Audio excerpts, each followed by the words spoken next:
Thank you for continuing your membership. Boom. 6 months.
NB pals, guys and gals, welcome back to the Rogue Room. I am your esteemed host, the one and only Abigail Beck. How's it going, folks? Welcome in, welcome in. What's going on? Hello, Ziwa.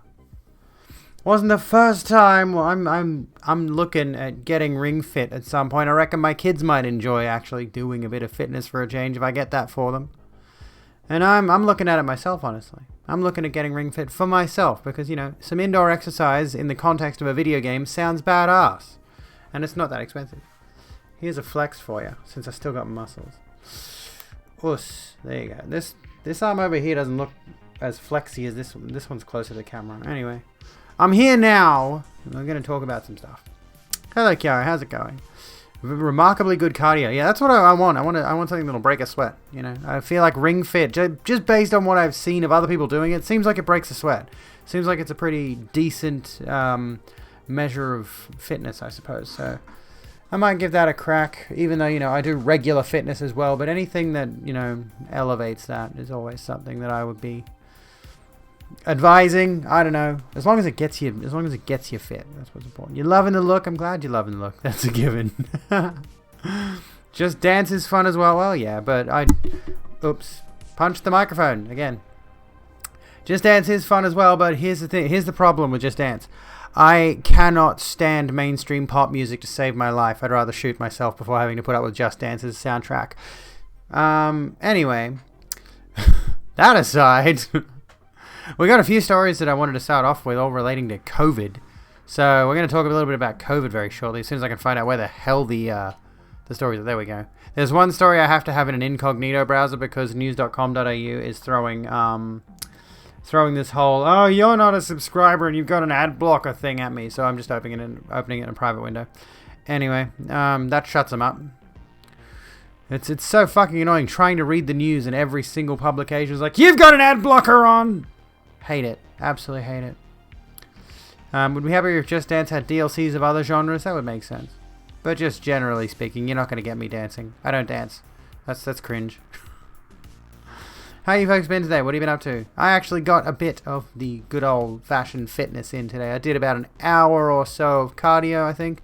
Hour and 10 minutes-ish of cardio. Pretty reasonable pace. Like, I think I was making 9.5 minutes per kilometer, which is pretty good. And I can go faster than that, but, you know, whatevs. And what else? I did abs today.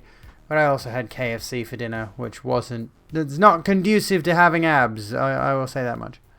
Anyway, I really should focus on my diet a little bit better, but whatevs. Abbies. I definitely do not have the washboard as mentioned in that. I've got a little bit of abs like up the top here that you can barely see. But anyway, I've been playing Ark SE and drinking. Ooh, what you drinking? What do you drink? What have you been drinking? I got coffee here, but I'm not going to get into it just yet. It's 9 p.m. We're starting technically later than usual, but we're in daylight savings time right now. So I'm starting at what used to be 8 p.m. So I'm starting at 9 p.m. because some people elsewhere in the world might be still on the old time schedule. Why have KFC when you can make it yourself? The entire reason I got KFC was because I didn't want to cook. Don't ever mistake me getting fast food for like I don't know, how would you describe this? Don't ever mistake me getting fast food. The Rogue Room as this isn't playing Outer Wilds. I'm not playing Outer Wilds. By the way, Jack, thank you for the host. My live alert was wrong. Anyway, what was I going to say? Let me get this out of my head. Yeah, if I get fast food, don't think that I have decided to do that because I thought it was a better option than making my own food. It's because I'm fucking lazy. I didn't want to cook. Yeah, it's the reason it's called fast food. KFC is such an unhealthy dinner. Totally ordering purgatory again. Good old Queensland, hating nice evenings and dark mornings. Yeah, exactly. Ugh, bloody hell. Yes, and it lets me have a shorter stream. I'm going to be ending at midnight tonight, so 3 hours-ish roughly. Stick around for the entire duration and you might win a prize. Here's a hint, you won't. But I'll say it, because it might encourage you to stick around anyway. You know, like KFC. That's fair. KFC is not the best, but it's filling, and that's all I cared about. So, you know. if you eat it slow, is it fast food? That we are in understanding. I'm assuming we're all in agreement in understanding that fast food means the preparation, not the consumption, right? The price is seeing hours of Abby. Exactly. Seeing hours of me and my cute sword earrings, which are, can you see them? Yeah, these bitches right here by Killstar, which are fucking awesome. That, yes. Anyway. Indie food places are the best. Yeah. They're pretty good. Depends where you go, but yeah, I generally like a local takeaway kind of deal. You know, local mum and pop kind of takeaway shop. There's actually one not far from me. Yeah, my GF has good taste. My GF bought me these. The girly friend, or the partner that I won't shut up about, bought me some cute earrings, and she's got wonderful taste. If what makes fast food as fast is the consumption, that's all I've ever had. Fair point. That's one thing that I think a lot of us struggle with regards to eating, and why some people tend to overeat, myself included in this, is that I think a lot of people have a tendency to just what word am I looking for? Have a tendency to just wolf it down without savoring the taste of whatever it is they're consuming. So, you know, or like at least masticating properly. No, you didn't mishear me. All spicy food is fast food to me if we're talking consumption. Well, that works. That checks. That makes sense. How are wasabi peas? I've tried wasabi all of once. I couldn't handle it. My tiny little brain could not handle how hardcore wasabi goes, you know. I tried it once. I tried it once with some sushi, and it kind of just ruined the sushi for me, honestly. Enjoy that lurk, Kiara. Oh. Excuse me. Wasabi tastes weird, but nice weird. Do you like the necklace? Let's take a look at the necklace. Take a look at the necklace. It's quite cute. You can barely make out what it looks like, but it's a little amethyst. I'm fond of it because it's a Christmas present from last year from Mum. From my first Christmas as me. You know, my first Christmas as me, I got this amethyst necklace. Enhance, we can't enhance. Sadly, we cannot enhance. That is as enhanced as it's going to get for now. You've been looking into the ePost Gaming B20 streaming microphone. I have not, but I haven't really been looking at microphones in general. I've looked at lav mics, that's about it. I'll take a look at it, but generally speaking, my blue snowball has been lasting me quite well. It looks okay. It looks quite interesting. I don't know anything about like the specifics of audio, though, is the thing. I'm really bad with that stuff. Anyway, should we break into tonight's top story, perhaps? You need a new webcam yourself, yeah? I mean, so do I. But, you know, might have to ask Hazel. Ask Hazel about does Hazel know about microphones? Oh, no, I just hooked onto the... I just pulled on the earring, the actual ring bit, yanked on it. Ow. Let's talk about COVID. Should we talk about COVID? Yeah, we're going to talk about COVID. Sort of. Like, the first few stories we're going to talk about tonight are COVID-related. But this is interesting. This is kind of wild to me. Save Australia protests erupt in New York. And this is on news.com.au, so keep in mind this is Murdoch journalism. So, you know, keep your expectations in check, people. There's probably going to be some slanted bias in this nonsense. She works in audio. She's very passionate. That sounds good. Aussie flags were flying in New York City overnight where demonstrators chanted Save Australia in an anti-vaccine mandate march. Well, how about just get vaccinated? Australia became the surprising focal point of an American anti-vaccine mandate protest march for teachers in New York overnight, with hundreds of demonstrators chanting Save Australia and some waving Aussie flags. The large crowd gathered outside the Australian consulate in the city for speeches in support of Australia after they marched through Manhattan. The march began in Brooklyn outside the Department of Education headquarters earlier in the day as hundreds of people gathered to hear speeches. It mobilized and moved across the Brooklyn Bridge and into Manhattan with chants of Wake up New York, let us teach, and we the people will not comply. Damn anti-vaxxers, Jesus Christ. You already, like, we the people will not comply. I hope they, like, let us teach. So are these teachers? What's going on with this? Hundreds of demonstrators, let us teach. Let us teach what? Teach the controversy. I was going to say, like, if you're a teacher specifically, you already comply to a set of standards to teach the children, but besides the point. Some members of the crowd flipped over a COVID-19 testing site tent on their way through the city, with many of them booing and chanting, "Shame on you." Oh yeah, great job. Good job, guys. Well done, well done. Congratulations. Destroying the equipment of those that are helping people. They're helping people. What are you doing? Being destructive assholes. One man, recording on his phone, overturned the testing site's table. Another then pulled down the tent before police officers intervened. The march ended outside the Australian consulate in Midtown, where speeches were held in support of Australia. The crowd gathers outside the consulate area of Australia here in New York. There's a tweet there. Let's have a look at this quickly. Yeah, there's a video. So many angry Australians. What? There are not many Aussies in that crowd, if any at all. Most of them probably don't even know where Australia is. Anyway, let's come back. Hello, Mercadian. How you doing? Footage by Brendan Guttenschwager, an independent reporter. Should we look at this, actually? Let's have a look. Forgot some of them think that. The other month, an American told me I live in a fascist country because of the lockdowns. Maybe that's it. Like, maybe that's the situation, is they don't have a proper understanding of what's going on over here. Anyway, it's a lockdown. It's barely even a lockdown. Anyway, let's have a look at this. Let's have a look at this properly, shall we? Here we go.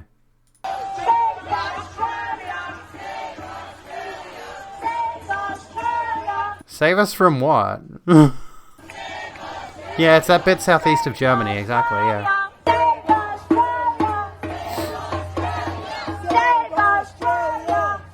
What do you think the extent of their knowledge of Australia is? Like, Crocodile Dundee? That one episode of The Simpsons?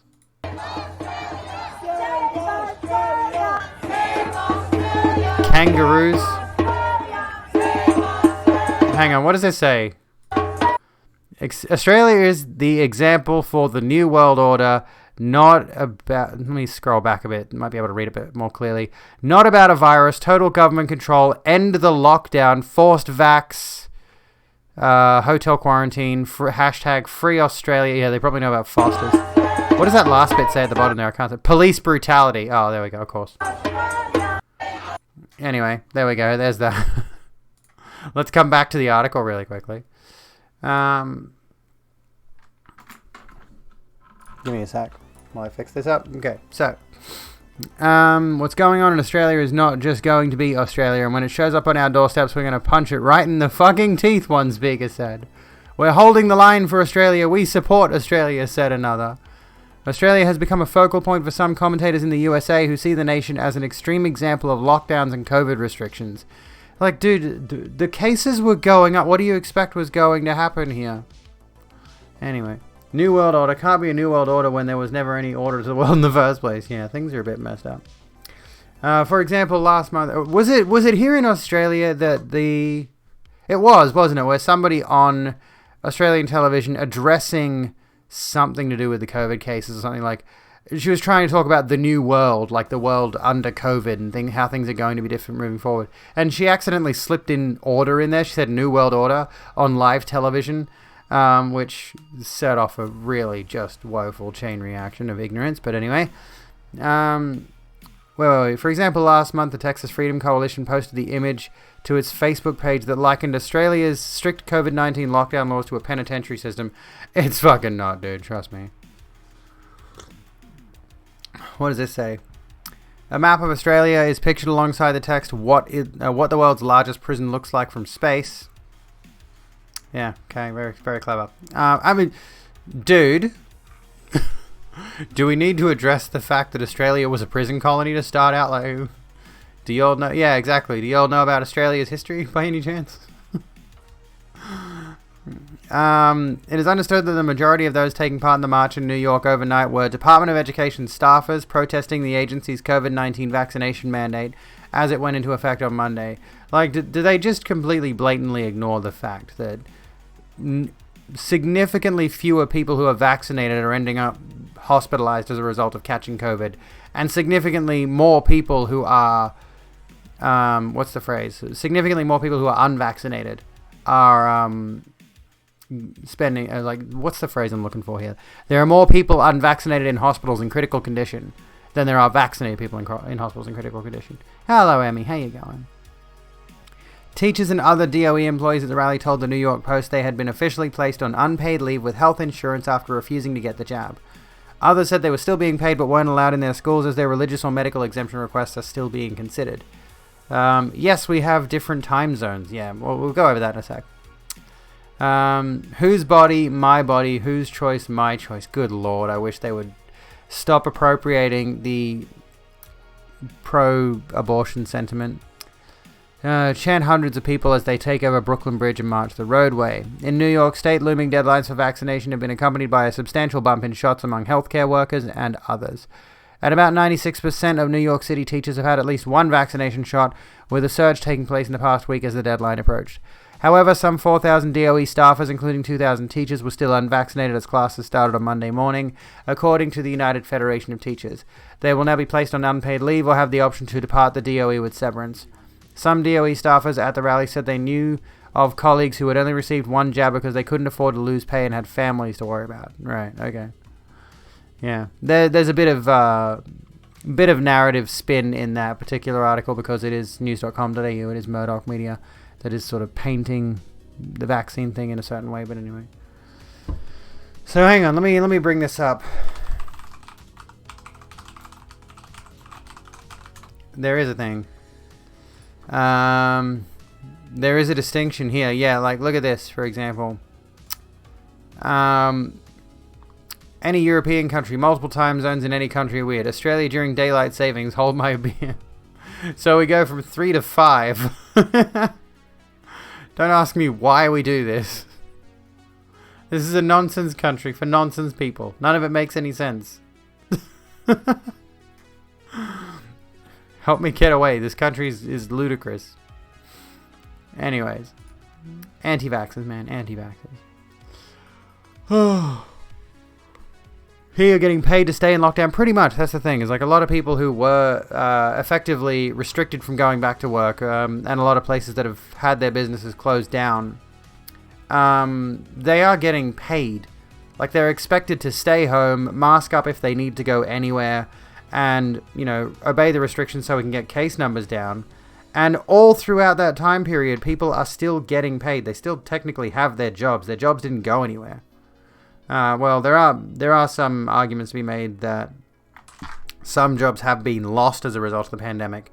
But, you know, those people could go back to finding work if they would just obey the pandemic rules and cases would go down and get vaccinated so that people aren't dying and we might be out of this mess. But instead they'd rather march in the streets and complain about it. And that thing in Sydney, like that's not new. Not Sydney, that thing in New York. My mind immediately went to Sydney for some reason. That thing in New York is not new. There were recently anti-vax protests. In fact, I think they were in Sydney and Melbourne at the very least.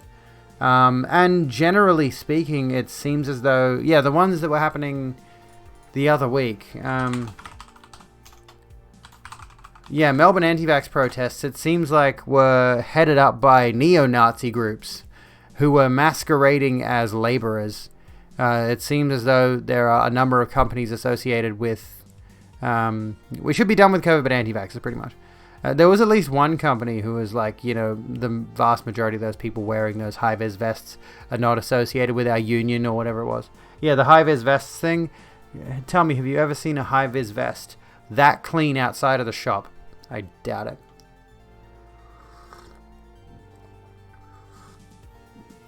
Continuing down the train of thought of Australian anti-vaxxers, though, let's get onto this thing really quickly. Anti-vaxxers trying to disrupt Australian rollout by making fake vaccine bookings. It just keeps getting better and better and better, doesn't it? Calls to confirm appointments are met with expletives, says Victorian GP who is concerned for vulnerable patients most in need. People opposed to COVID vaccinations are making fake bookings at clinics in a bid to disrupt the rollout, GPs are warning, with concerns they could be taking the slots of vulnerable patients. Anti-vaxxers would go to any lengths to try and derail the rollout, Royal Australian College of General Practitioners President Dr. Karen Price said.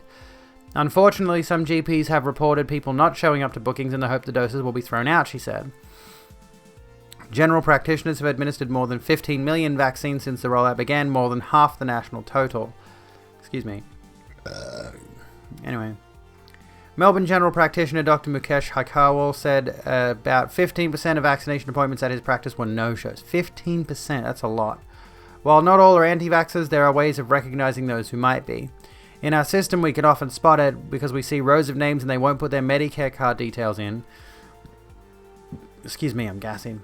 So we can't verify their health data, Haikawal, a former federal president of the AMA, said. We would call to confirm their visit and they'd fill you with expletives, so we stopped bothering. To avoid vaccine doses going to waste, Haikawal said the clinic had become much more careful about not drawing up for the last hour to reserve doses. Hi, Gassy, I'm Madeline.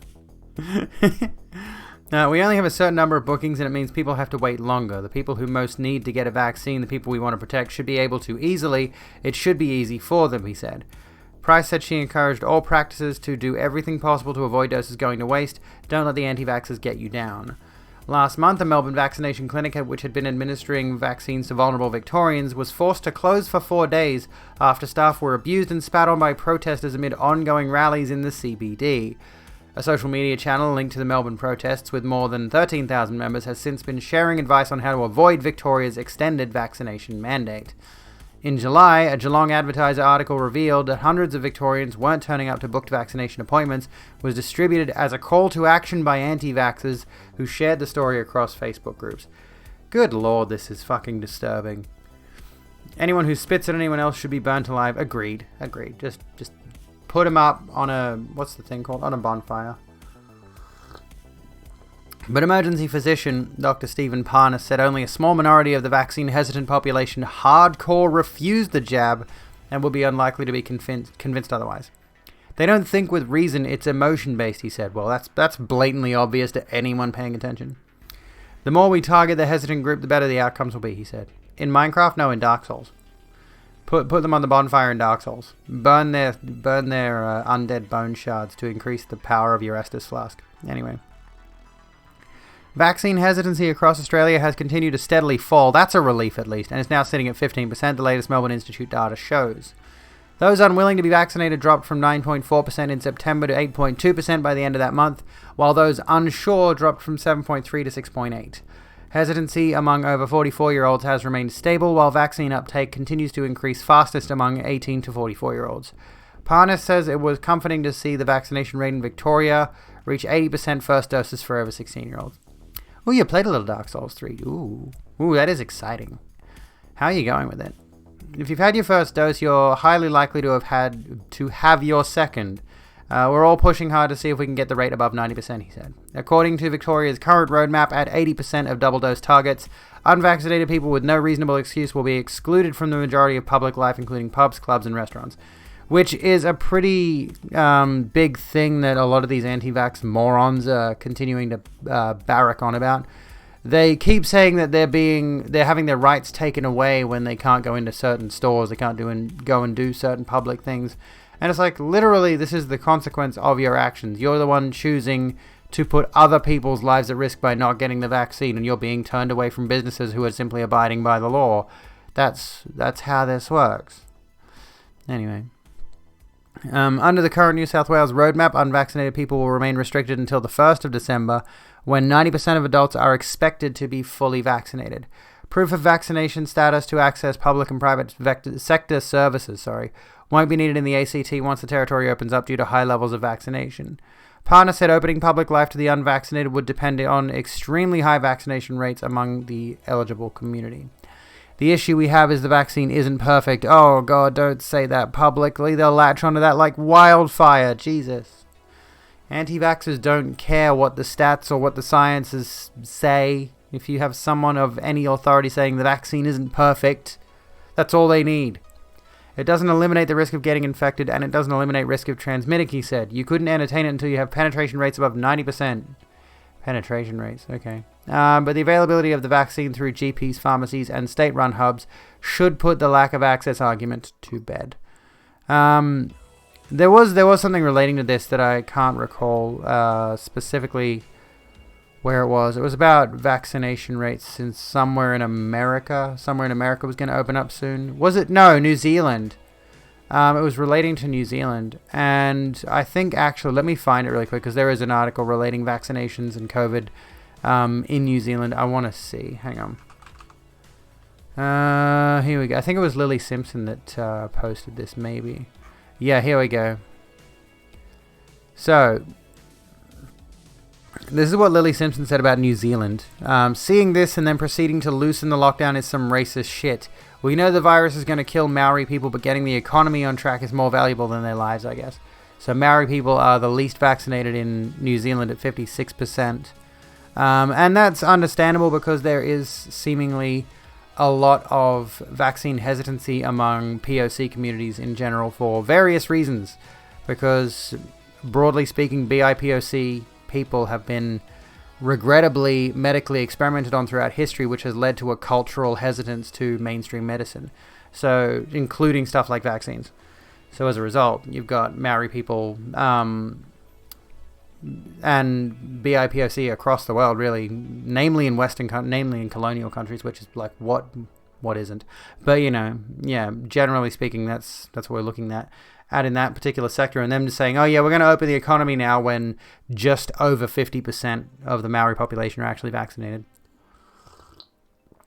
Anywho, it's neither here nor there.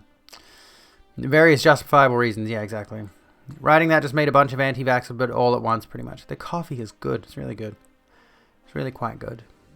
Anywho, now let's move on to New Zealand proper and talk about New Zealand admits it can no longer get rid of coronavirus. New Zealand's government has acknowledged what most other countries did long ago. It can no longer completely get rid of the coronavirus, but they were doing good at stemming the tide of it. Wellington, New Zealand, New Zealand's government acknowledged Monday what most other countries did long ago. It can no longer completely get rid of the coronavirus. Prime Minister Jacinda Ardern had announced a cautious plan to ease lockdown restrictions in Auckland despite an outbreak there that continues to simmer. Since early in the pandemic, New Zealand has pursued an unusual zero-tolerance approach to the virus through strict lockdowns and aggressive contact tracing. Why was there never any Save New Zealand protests, huh?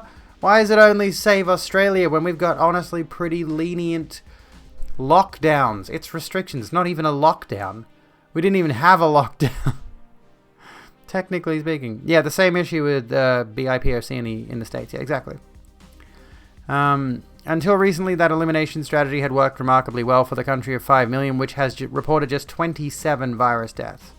While other nations faced rising death tolls and disrupted lives, New Zealanders went back to workplaces, schoolyards and sports stadiums safe from any community spread. But that all changed when the Fire Nation attacked. But that all changed when the more contagious Delta variant somehow escaped from a quarantine facility in August after it was brought into the country from a traveller returning from Australia. I shouldn't be making Avatar The Last Airbender jokes when I'm reading about COVID. They don't know New Zealand exists. And disappointed that us Maori are so behind on the vax. Some of my family just be like, meh, I'll be fine, why bother? Yeah, I mean, sadly, that stoicism is what gets people killed in a lot of circumstances. I do a laugh. I noticed, like, generally speaking, this attitude tends to go around young, healthy white men too. Like, they have this attitude of, oh yeah, I go to the gym, like the Joe Rogan thing. I go to the gym, I lift weights, I eat a healthy-ish diet or whatever. I don't need the vaccine. And the problem is not, like, they're only thinking about themselves. It's a completely selfish mindset. Now, with BIPOC people, I completely understand because, of course, like I mentioned, that medical hesitancy that is generational and has some very valid reasoning behind it. But when it comes to, like, white dudes in their 20s, late teens, whatever it is, who are going, oh yeah, I'm healthy, I don't need it. It's purely selfishness. It's purely stoic selfishness. And they have no consideration of other people and how them not being vaccinated could lead to somebody else's death. It's absolutely ridiculous. Anyway, despite New Zealand going into the strictest form of lockdown after just a single local case was detected, it ultimately wasn't enough to crush the outbreak entirely. One factor may have been the disease spread among groups that are typically more wary of authorities, including gang members and homeless people living in transitional housing. The outbreak has grown to more than 13,000 cases, with 29 more detected on Monday. A few cases have been found outside of Auckland. Excuse me. Ardern said that 7 weeks of lockdown restrictions in Auckland had helped keep the outbreak under control. For this outbreak, it's clear that long periods of heavy restrictions has not got us to 0 cases. I can't read tonight. Arden said. But that is okay. Elimination was important because we didn't have vaccines. Now we do. So we can begin to change the way we do things. Which, realistically speaking, is one of the main reasons people shouldn't be anti-vax in the first place. Like, the main concern previously, the main reason we've had lockdowns is because we didn't have vaccines in public. The Rogue Room appreciates your recommendation. Well, so thank you for the host, mate. Yeah, like, we didn't have widespread vaccines, and now we do. Now we have access to widespread vaccines, and they're free, and they're proven to work. Like, the science backs up the efficacy of the vaccine, even if it's not 100% perfect. It's the best option we got, and it's the first step towards, you know, gaining those freedoms back that people love to complain about losing. We want our freedoms back. Okay, go get vaccinated then. Because I want my freedoms back too. Can you ask a question about being trans? If you are asking in good faith, yes you can, Cordio. Alright. New Zealand began its vaccination campaign slowly compared to most other developed nations. Rates rocketed? Skyrocketed might be a better way to phrase it, but like I see the phrase rocketed, and for some reason that looks weird to me. Anyway, I'll stop being pedantic over English. In August after the outbreak began, but have dropped off significantly again since then. About 65% of New Zealanders have had at least one dose, and 40% are fully vaccinated. So does that mean they're behind us? Hang on. Aren't we at, like, where are we with fully vaccinated? No, 34.5% of the population. No, okay. No, what? That's worldwide. Australia. I wanted Australia, obviously. 46.2%. So they're technically behind us. Which is kind of shocking, actually. Australia is actually ahead of people on something. Anyway, among people aged 12 and older, about 79% have had at least a single jab. Which... Hello, Haley. How you doing? I'll read chat in just a sec. Have had a single dose of vaccine. Rollout tracker, how are we going with single doses? 29 million, 14 weekly cases. Yeah, they're literally complaining they want privilege. They don't want freedom, they want privilege. Which they're missing, because they've lost a lot of their privilege. Where's our single cases? When might we reach the 70 and 80% vaccination rates? Well, they're estimating 80% by the 5th of November, and I'm keeping my fingers crossed. I'm trying to stay hopeful. Whatever. Anyway, that's beside the point. Under Ardern's plan that starts Tuesday, Aucklanders will be able to meet outdoors with loved ones from one another household. Early childhood centres will reopen, and people will be able to relax at the beach. The dates for a phased reopening of retail stores and later bars and restaurants have yet to be decided. Ardern said the elimination strategy had served the country incredibly well, but the government always intended to eventually transition to the protection of vaccines, a change hastened by the Delta variant game changer. The government's elimination approach had been can't read, I know what words are, had been broadly supported by New Zealanders but was facing increasing criticism. Over the weekend, hundreds of people turned out to rallies protesting the lockdown. Please stop doing this. Do you not realize this shit spreads person to person? Stop being dumb. Anyway, opposition lawmaker Chris Bishop said the government had no clear strategy to deal with the outbreak other than total surrender.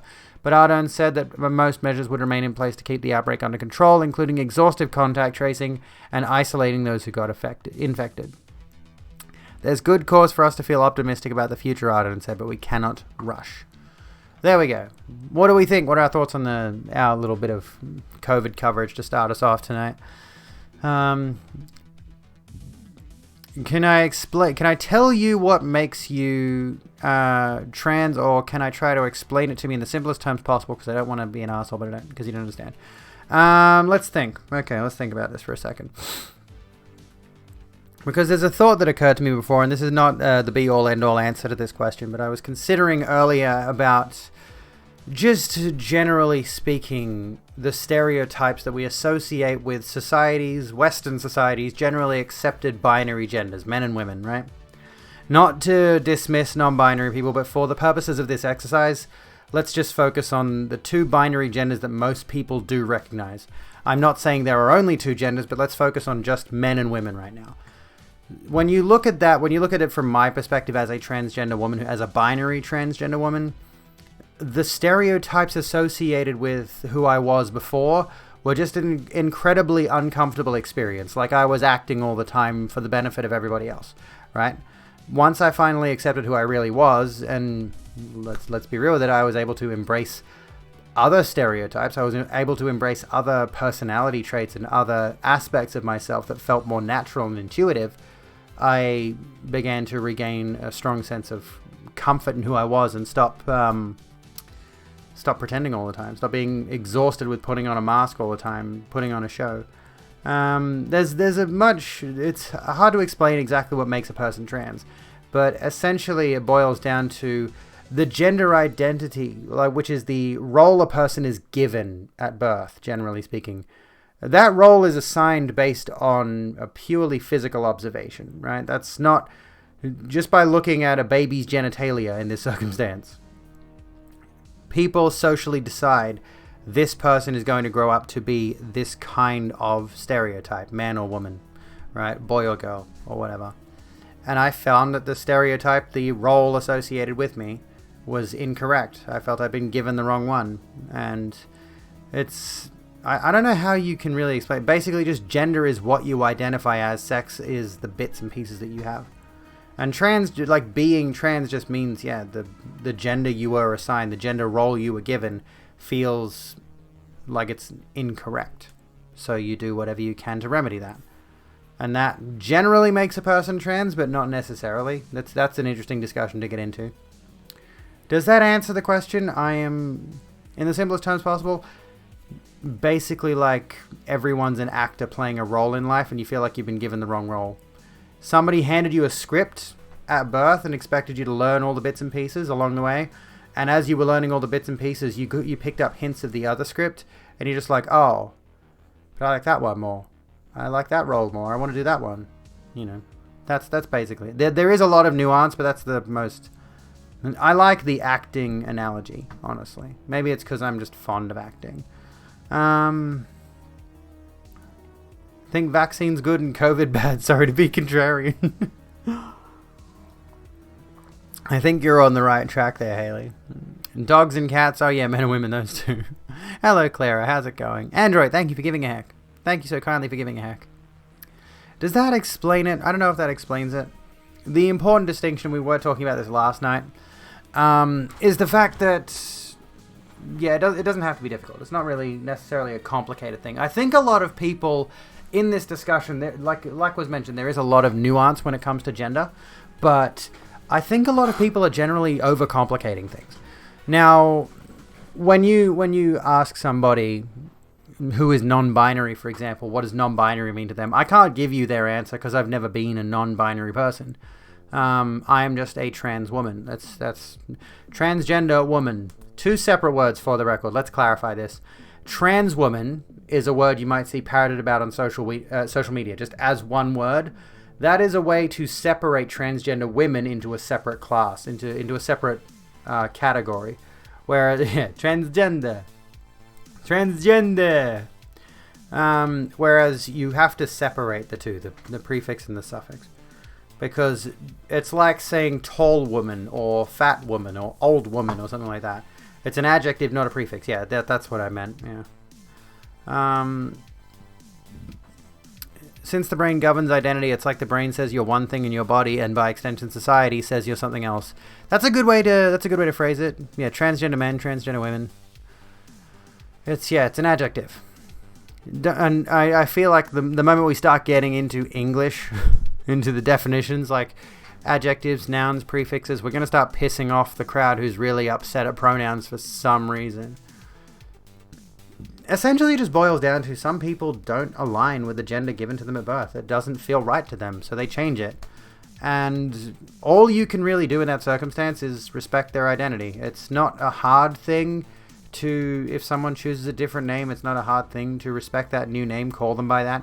If they say, I would prefer to be called by she, her pronouns instead of he, him, or they, them pronouns, it's really not that difficult of a thing to respect that either. It's just a little bit of a change that you make in your brain, make a little mental note about that person specifically.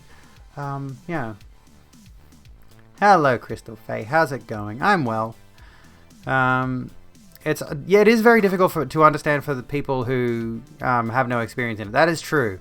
What we call cisgender people, those whose gender identity aligns with the one assigned to them at birth, those people do not have an actual concept of what it means to be trans, because it's hard to deny the fact that transgender people, generally speaking, have a different experience to cisgender people's like upbringing and the way they've been culturally conditioned into whatever gender role. Like, there is an expectation on them. There was a certain expectation on me for a long time to be as masculine as possible, to be as man as possible. And then once I eventually broke free from that mold and I was able to express myself and explore myself more, I began to realize I wasn't that person. No, it's a bit short notice, but you want to play Pictionary on stream in a few hours. That's a first. I've never been offered that before. Goodness me. Not right now. I'm sorry. I probably won't. I'll probably be barely awake in like. Well, when's 2 p.m.? I probably won't be awake by then. Being trans has separate issues from being cis. Yes, it does. There was an interesting little thing. I'll do the yo-yo in just a second. There was an interesting thing that was mentioned. A tweet by that person Gami on Twitter. I don't know what their deal is, but they posted some silly thing. And what was I going to say? Let me think for a sec. They were trying to say that people who had lived through to adulthood as male, like myself, for example, I finish at 2 p.m. BST, yeah, and I've got plans after stream. What was I going to say? Yeah, so give me a sec. I've been thrown off. Yeah, somebody made the argument that trans women had lived their life, trans women who had gone through to adulthood as male, were experiencing some degree of male privilege, right? And this is an argument that gets thrown around a lot at trans women. And the person arguing against this was like, it's not privilege, it's prison. Like, a lot of the trans people I have spoken to have had this same thought process of like, I felt like I had no choice but to conform to everybody's expectations, and I was not allowed to embrace my own personality and my own reality, you know? I'm just going to say, like, using that username is still technically dead naming me, so I'm just going to delete that one. But, you know, it was a manifestation of me trying to conform, pretty much, yes. Anyway, where were we? In my experience, if you are uncomfortable with how you're viewed, expected to act, or your body feels wrong, dysphoria is hard to explain, you don't need to understand it. As long as you accept it, that's fine, yeah. So would you say to go through transition... We're transitioning gender. Like, this is the thing. This is the issue with this particular thing, because this is an important point. I'm glad you mentioned this, actually. Let's do some yo-yo. I am glad, Cordio, am I pronouncing that correctly? I'm glad you mentioned this. Because for a long time, what it was considered to be was that sex and gender were broadly socially considered to be the same thing.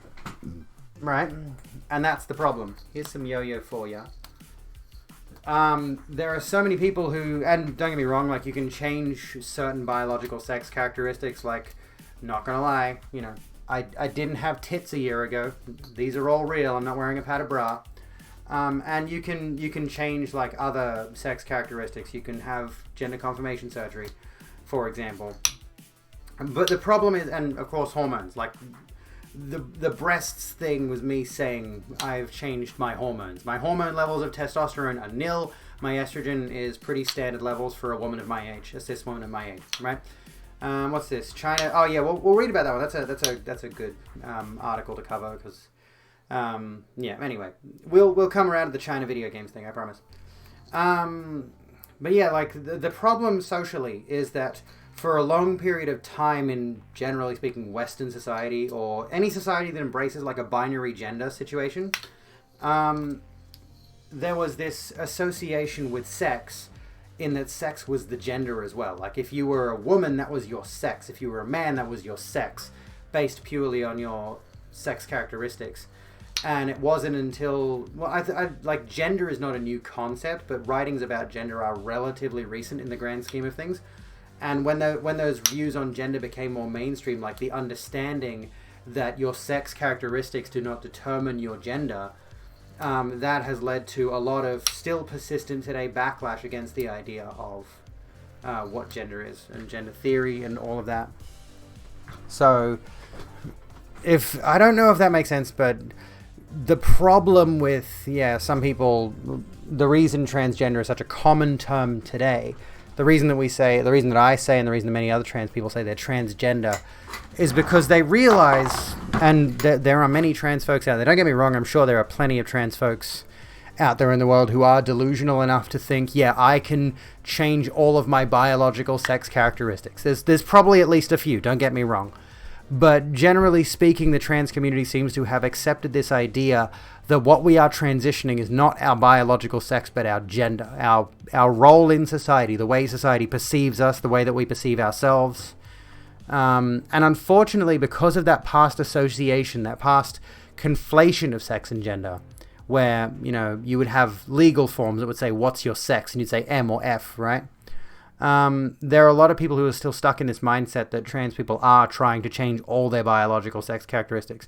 And I dare say the grand majority of us look at that and we're just like, obviously that's not possible, at least not by modern medical standards.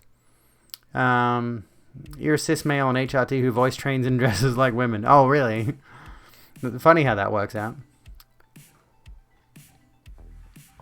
But yeah, like what you said, because you grew up being taught they're the same thing, that's exactly it, right? It's like and this is the issue with any kind of social science related stuff, and any science, realistically. It's not the problem. Like, there's no problem with the biology. There's no problem with sociology. The issue is that as we progress as a society, and as we progress scientifically, we discover new information. This is how science works. And there are many people who are honestly quite upset at what they consider to be gender ideology, i.e. transness, that they start these entire political crusades against trans people because we don't listen to the science. But the science is constantly shifting forward, constantly discovering new ideas, and being trans is becoming one of those more acceptable fields of study. And we're learning more about it every day. We're learning more about what it means to be trans. We're learning more about the biology of the human body and how, for example, sex is not a strict, like, male, female, no points in between. We're more understanding nowadays than ever of the fact that there is an intersex category there, and that sex is more of a spectrum than it is a strict binary. I just generally do not refer to myself by any previous name that would be considered a dead name, so that's just the thing. Anyway, does that about summarize that point? What do we think? So usually you change your gender performance in society as well as gender signifiers, breast, genitalia, etc. However, nothing is required to be trans. That's a good point. Some electricians awkwardly still use the T slur to refer to transistors. Oof. Ooh, hugs. Hang on. Give me one sec. Oh, I'll be back in just a sec. Hang on. I ran into my cat.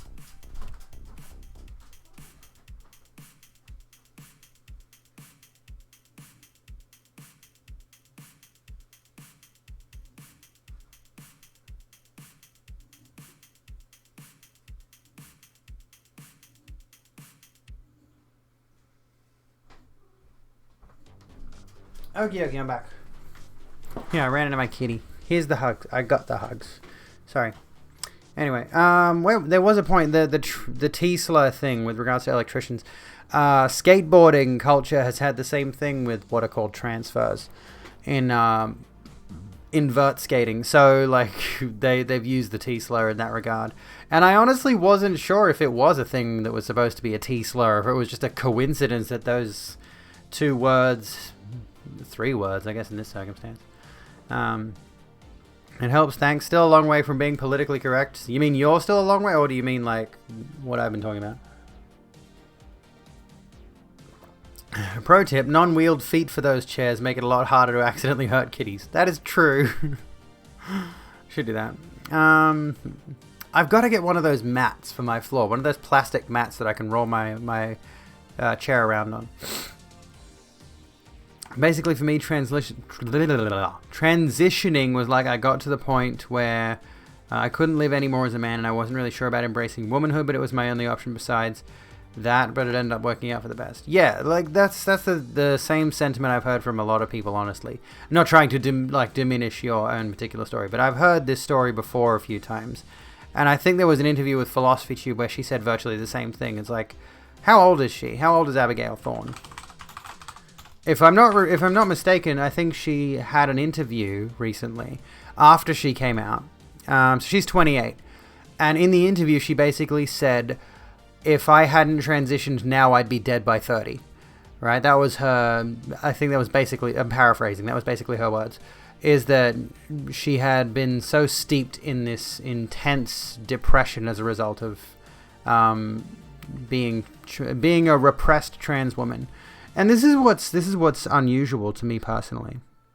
I've dealt with suicidal ideation in the past. Content warning. But that was back when I was a teenager, and I think just generally speaking, it's not uncommon for teenagers to be going through that kind of thought process because it's a very, very tumultuous time. You're going through a lot of changes, and I dare say, you know, back then being a repressed trans teen girl, I had, what would you say? Like, I was I mean, let me put it to you this way. Since about the age of 8 or 10 or so, before puberty really kicked in, I already had these preconceptions around masculine bodily traits. Like, I always perceived men as being bigger, and they had like chest hair and arm hair and big beards and Adam's apples. And I looked at them and I was just like, I don't want to look like them. I really don't want to look like them. I'm scared. And I couldn't put it into words. Like, I couldn't figure out exactly what I was feeling. And then as I was going through puberty, I definitely developed something that leaned towards, something that leaned towards suicidal ideation, but I don't really think that was what I was doing. It was just like an intense depression. But as I grew older, I just sort of became distant and indifferent, honestly. And I repressed very heavily, and eventually my egg cracked. I don't even know specifically what it was that cracked it, but maybe it was Monster Hunter. I don't know. Need to rewatch PT's coming out vid and cry again, to be honest. So do I. Hello, Festa. How you doing? I want to rewatch it. It's a good fucking video.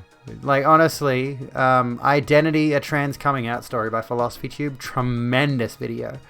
Absolutely amazing. If you have any interest in that bread tuber stuff. You're still not very PC. Well, what do you mean by PC? What is your... I'm curious, because I want to know what your definition of PC is, Cordio. Cousin is an electrician. After I came out, he used that term and apparently just froze and said, I just realized that term can mean something very different now. That's the thing, right, honestly. I get the suspicion a lot, and like maybe the origin of using the T slur with regards to transformers or whatever it was. Or, yeah, like anything like that. Or using it in skater culture to refer to transition quarter pipes.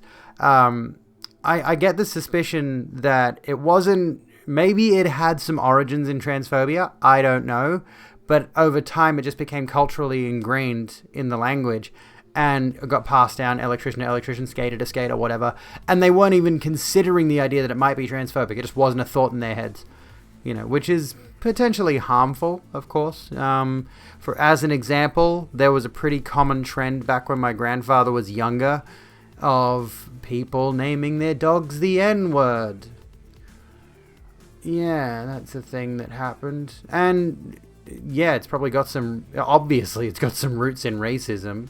But I dare say it became this cultural thing where they were just like... There were people who were naming their dog that because it got around social circles that they would name their dog that. But yeah, that's a fucking yikes. Lovecraft. Yeah, don't look up Lovecraft's cat's name. You like seeing yourself as an old woman? Yeah, I like that thought too. I'm going to have a little garden. I'm going to go plant purple flowers. Seizing the means of production is technically not very PC. Well, yeah, I mean, realistically. Everybody's yikesing. I was talking about the fact that when my grandfather was young, people would name their dogs and, I guess, cats, because... When was H.P. Lovecraft around? Was he around last century? I can't recall. They were naming their pets the N-word. I request your biggest yike.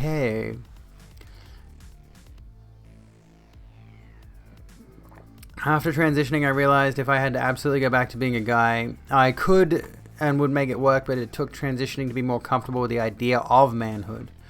That's interesting. That's an interesting thought process. Feels like it wasn't meant to be offensive, but much like bundle of sticks / cigarette word, I would prefer to phase it. Yeah, I kind of agree with that. I do agree with that.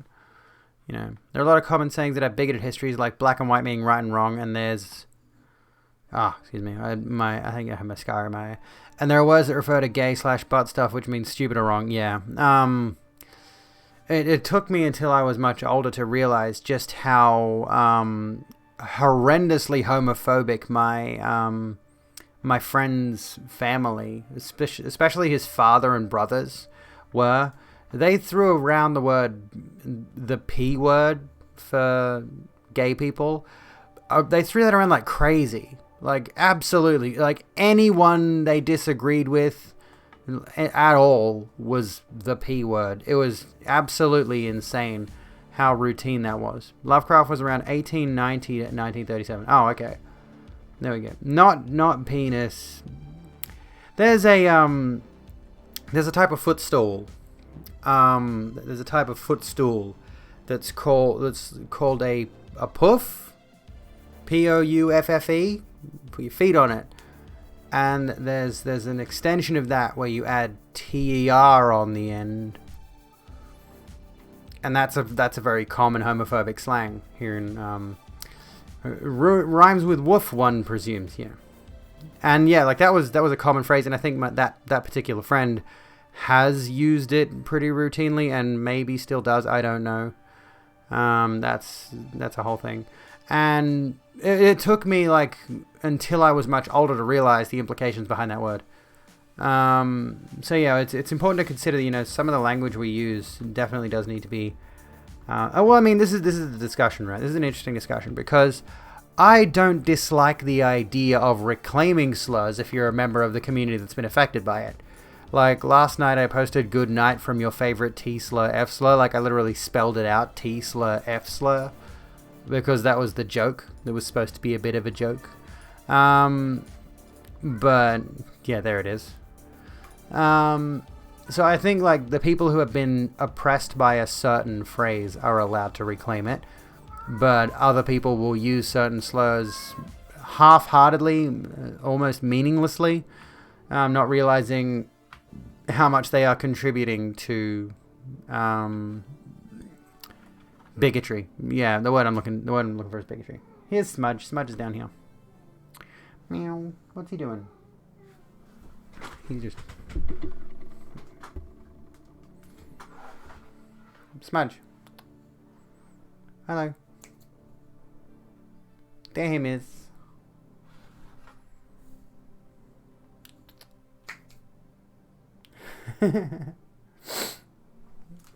Anyway. Enough cat, more me.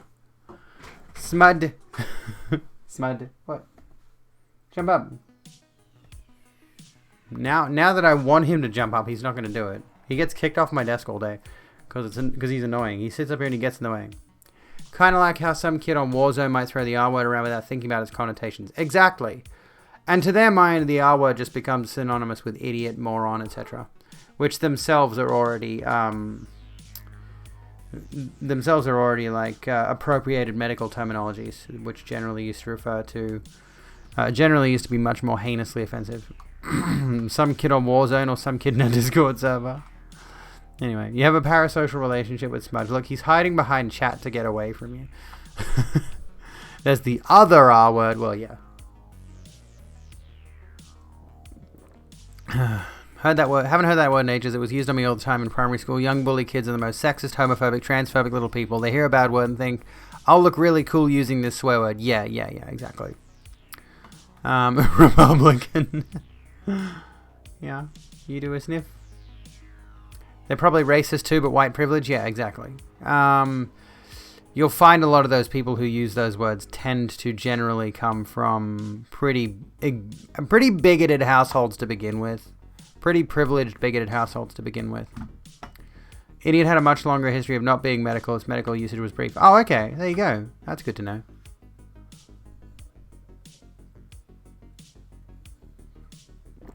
Don't use the T slur, but there's a sudden shift to like suddenly be upset by it because America was. I mean, I don't, as a trans person, I don't really find it offensive if someone calls me that. I find it more pathetic on their part because they're desperately trying to upset me. It's like, bro. Thank you for the head pats, by the way, Sarah. How you doing? Got an itchy scalp there. Yeah, that's the main thing for me. Is like I don't really see that phrase as offensive. I see it as like, cool. I like to know how you respect trans people. Hydrate. That's a good idea. Let me just get a bit of hydration from my VPA Legends Never Die shaker. That why am I advertising their product? I paid for this.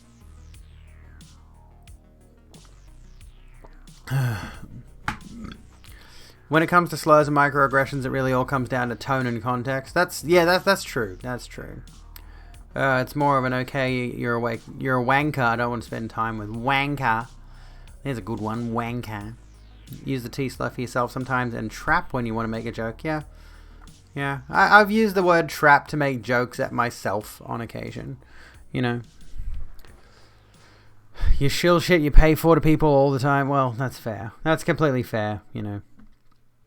I'm going to play with some buckyballs. You ever play with buckyballs? I found these today. Yeah, jokes on myself, exactly. Because you don't know what the T slur... I'm sure you've heard the T slur before, honestly. Idiot, originally ancient Greece, described people that had not acquired useful skills, thereby not contributing to their community. Private people. Oh, okay. Like the time your bra strap kept sliding off your traps. Get super uncomfortable with the term trap after being assaulted by a cis guy who stalked me thinking I was a cis woman, then wanted to punish me for tricking him. I mean, that's fair too. This is the issue, right? Is that there are a lot of trans people I've noticed who will take the slurs, and there are a lot of gay people as well. There are a lot of people of color as well. Like reclamation, yeah, is a thing. There are a lot of people who have been marginalized by certain slurs, certain phrases. Who will reappropriate those to give themselves a semblance of power. But of course, that doesn't apply to everyone. Like, as a trans person, I might refer to myself by transphobic slurs. But I'm not going to do that toward my friends. I'm not going to do that to other trans people. I'm not going to go out of my way to deride someone based simply on the fact that they share a trait with me, like being transgender. You know, that's unconscionable. That's not something you do. You know. Why do guys gotta be like that? There's a whole discussion there that we could have about toxic masculinity. Namely, the ways in which broader masculinity manifests into toxic behaviors. So, was thinking about this earlier today, I think, on my walk. Yeah, I'm playing with my balls. Just leave me alone while I'm playing with my balls, okay? Don't question the fact that I'm playing with my balls on stream. Okay. I was thinking about this, right? I was thinking about, like, if we come back to the, yeah, kitty, go for the shinies. Don't go for the shinies. These aren't for you.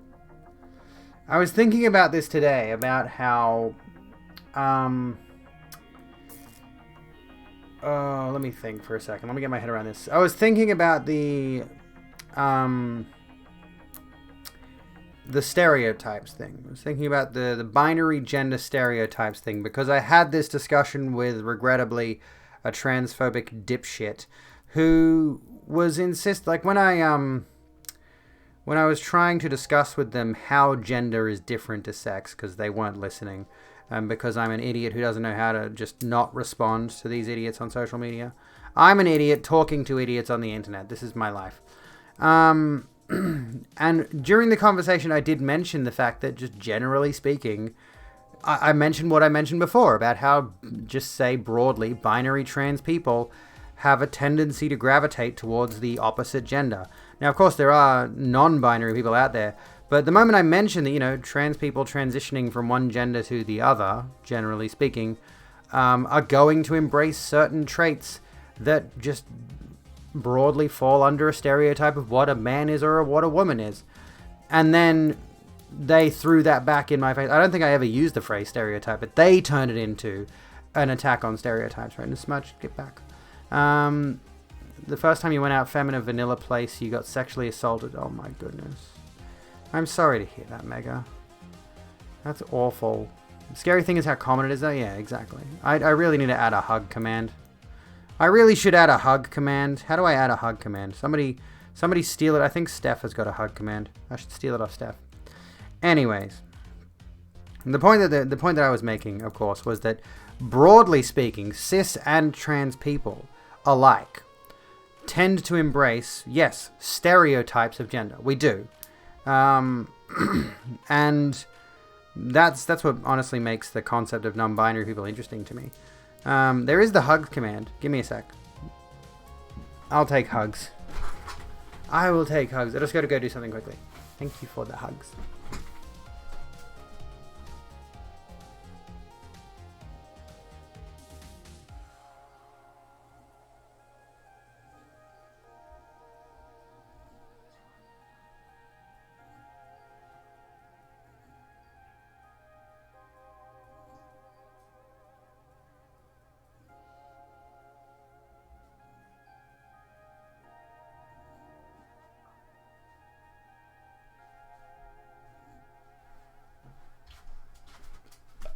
You're welcome. I'm back. Hello.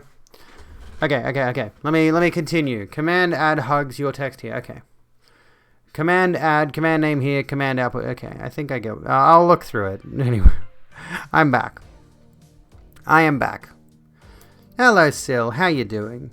So, let's see if I can regain my thoughts. The point that I was making was that no matter which way you swing it, people in society, of either of the two binary gender options that are widely available at your local supermarket are going to embrace certain traits no matter what. That's just how it works. And in response to me asserting this, which is pretty blatantly obvious if you just so much as look at people in general, he accused me and other trans people of encouraging stereotypes of gender as though there are enough of us that we specifically narrate what gender is. And as a result, we are so progressive, sarcasm quotes. Mercadian, there's a flex for you. Chat just got a little prettier. It did. Flex for all of us. I use Streamlabs chatbot. Personally. My point is that cat is very lovely. It is. Yeah. And their point was just that. And this is what's amusing is like the idea. And I've seen this before. That particular idiot on Twitter. This is not an original thought of his. Right? This is not an original thought of his. Right? He didn't come up with this himself.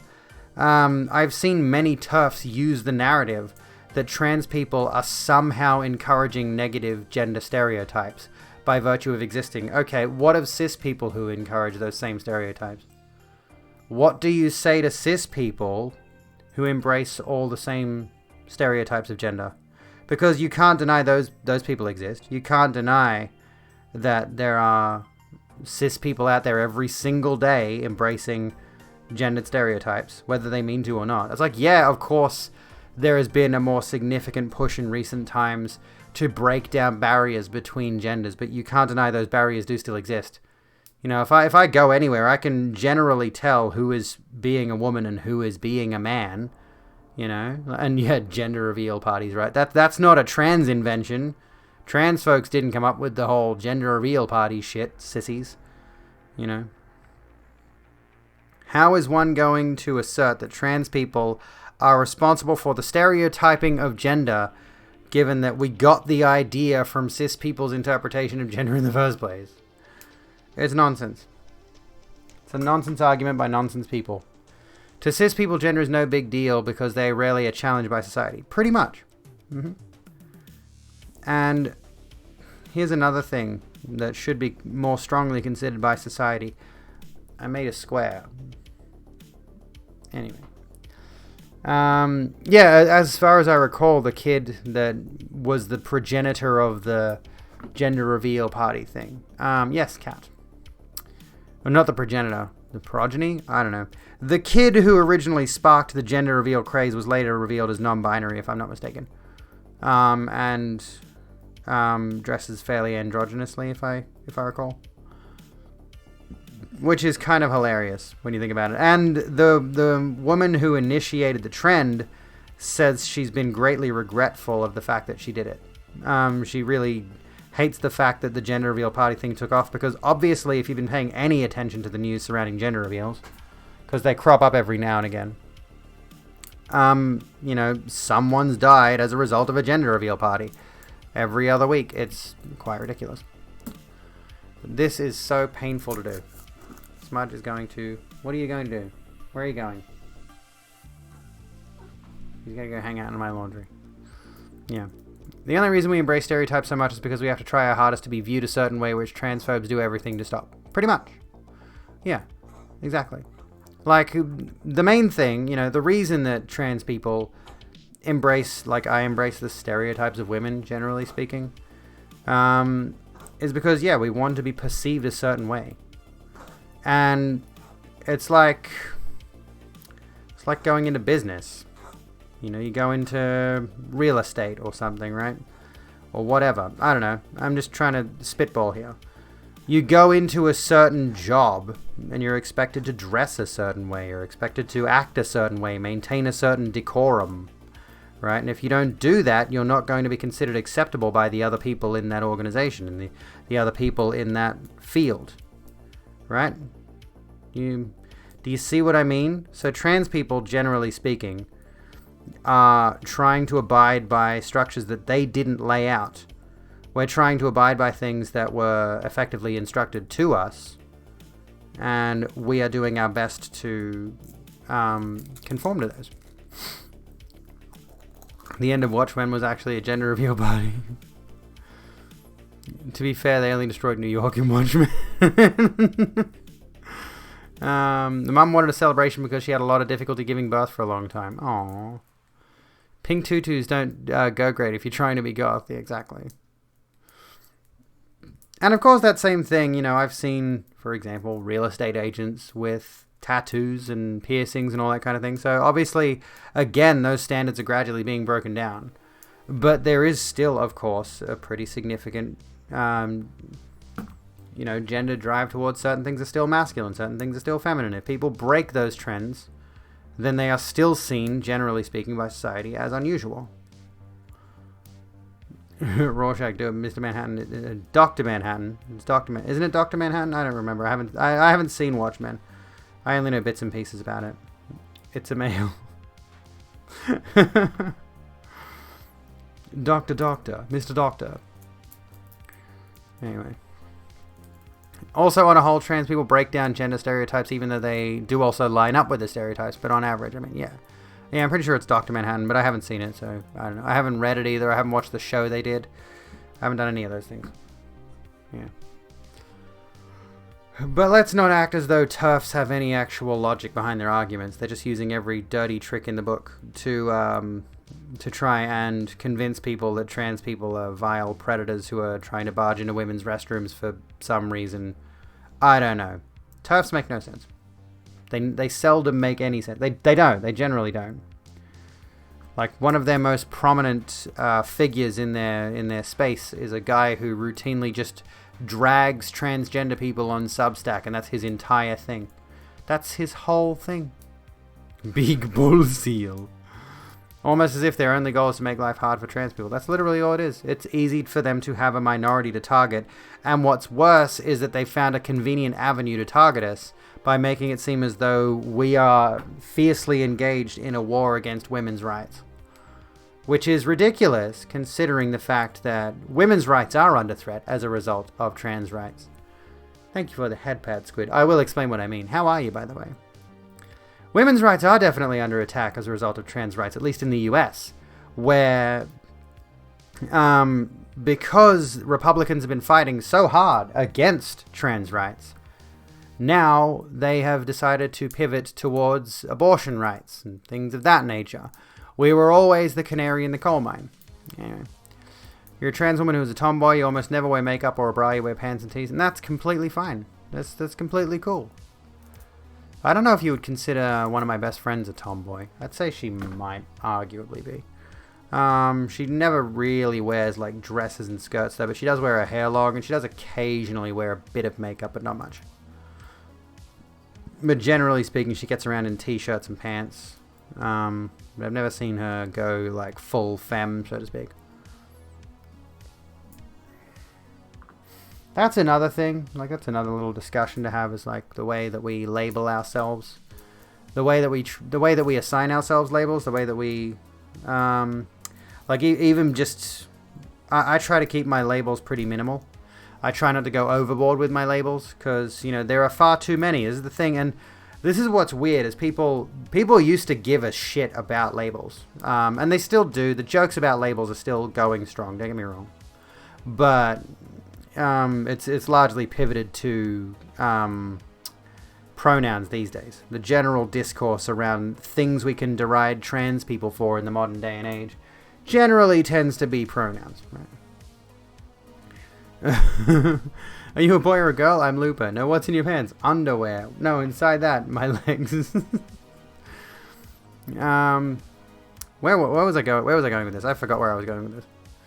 Leaning a bit more towards referring to yourself as trans, but I'm still dealing with my internal voice that's like, yeah, you're gender fluid bit. Like, gender fluid could still be considered to be under the trans umbrella, given that being trans just generally means your gender, the way that you identify your gender, is different to what was assigned to your birth. That's broadly what it means. Just call yourself trans even if you're not sure. Why not? Yeah. That's the issue that a lot of sissies tend to have with trans folks, is like, you can just call yourself trans and experiment with that and try to discover yourself under the trans label. You can take that time to analyze your own identity under the trans label and see if it fits you, you know. It's not, you know, it's not perfect by any stretch, but it's a good avenue for people to discover themselves. This didn't work. This stupid cube didn't fucking work. Damn it. Anyone who isn't cis has a place under the trans umbrella if they want it. Precisely. Don't like the idea of non-binary having to be less than 100% woman, though. Maybe I'm non-binary and that I'm 200% woman. Maybe you are. Maybe you are. It's crazy how so many gen critters are getting their followers to harass on the same side as groups so opposed to all their other values. Yeah, it's convenient. Convenient, that, isn't it? There was a good comic about that I saw today. I don't remember who wrote it. It wasn't one of Katie's shit comics, but I'm pretty sure she's made this comic anyway. So this was just drawn better. What was it? Katie's shit cartoons. Yeah, no. But basically, the general idea, and also these magnets are leaving black residue on my hands. Ignore me. I'm distracted. But it is helping me elucidate my points, so I'm going to keep fiddling with my balls. So yeah, it's interesting that the moment it comes to excluding and targeting minority groups, all of a sudden TERFs are all too happy to align themselves with literal Nazis. Can you put sushi in the fridge and eat it the next day? Yes. I don't care if the answer is no. Yes. I'm going to do it. I don't give a shit. I'll do it. Remember a few weeks ago when the TERFs decided to side with the literal Taliban? Exactly. Not just the Taliban, incels too. Incels know what women are. It's like, do you guys not realize how wrong side of history you're being right now? Like, the amount of mental gymnastics you would need to go through to justify that kind of mindset. Good gravy. I can't even fathom. Doesn't matter how long it's been in the fridge for, sushi's probably going to put you in hospital. Well, that's not good. Damn it! This still doesn't work. Stupid fucking magnets. God damn it.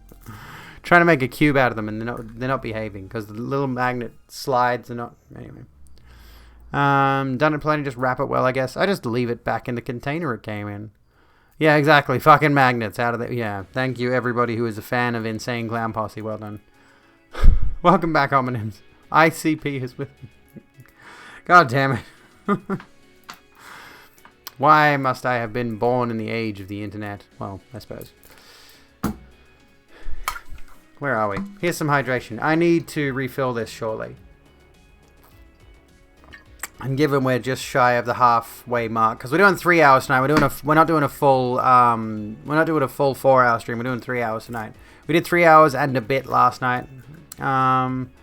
Exclamation mark add command. No, it's not going to work because I have Streamlabs chatbot, so I'd have to add it manually. Not only do incels know what women are, they want the government to give them one each by mandate. Yeah, exactly. Why are we not talking about the incel girlfriend mandates? No, you won't elaborate. Prefer their song My Axe. Read room. If you're pointing at incels and the Taliban and saying at least they think like me, think about that. Yeah, right. Feminists, women are not defined by their uterus. TERFs, actually. Yeah, this is the thing. This is the funny and confusing thing. I've seen a number of TERFs. This is what is so wild to me. And it has to be some really concerted trolling effort, right, on behalf of at least these particular TERFs. But I have routinely seen TERFs pulling the narrative of that, women are not defined by their organs, by their reproductive organs, by the fact that they have a cervix, and then very recently, only women have cervixes! And it's just like, can you idiots make up your minds? What exactly is it you believe? And it's quite clear they don't care what they believe, as long as it's an attack on trans people. That's the only actual genuine belief they hold, is that they hate trans people. That's it. End of discussion. State mandated girlfriends for everyone. Girlfriend mandate? I'd date a girlfriend, man. Yeah, what if you've had your cervix removed? That's another thing that comes into the discussion. What about cis women who simply are unable to have children? What about cis women who were born or who simply did not develop reproductive organs? Or you know what I mean, like internal reproductive organs. They think that a car that's missing a wheel is essentially still a car. Not sure what you mean. They believe in hate, and hate leads to the dark side. You're not wrong. The dark side, some racist shit right there. Yeah, what about cis women who had a hysterectomy? Are they no longer women? These are the questions we have for you, Turvan. Are you able to answer them? What about cis... And this is like... They'll find some other justification. Or maybe they won't. Can anyone find any interesting... A car without a wheel is still a car. Well, yeah. It technically is, yeah. What was I going to say? Let me think for a second. Can anyone find any dialogue from TERFs that addresses, okay, what if a woman doesn't meet these particular markers, but she's still cis? What if, let's just say, a cis woman is unable to birth children? What if a cis woman doesn't have a cervix? What if a cis woman doesn't have ovaries? Like, at what point... And what... Especially with regards to the childbirthing stuff that they go on about, a lot of TERFs I've noticed tend to be outside of childbirthing age anyway. So I don't know why that's such a concern of theirs. Real women can birth children, but you haven't been able to birth children for like 23 years, Catherine. Chill. They'll dumb it down to common sense, which means it's what I say it be. Yeah, the phrase common sense becomes particularly interesting once you realize that common sense is only really informed by very limited worldview. The only reason anyone says, oh, it's common sense is because that's what they were taught when they were growing up. Was to, like, they were taught this thing or that thing is normal, and as a result, anything that falls outside of that is abnormal, and thus it's common sense to believe what I believe, not what you believe. Now, obviously, she's still a real woman, yeah, and then ask them to explain how, by their own logic. What do you... Just keep pushing. Just keep asking the question. Treat it Socratically. Why? Why? By your own logic, TERFs.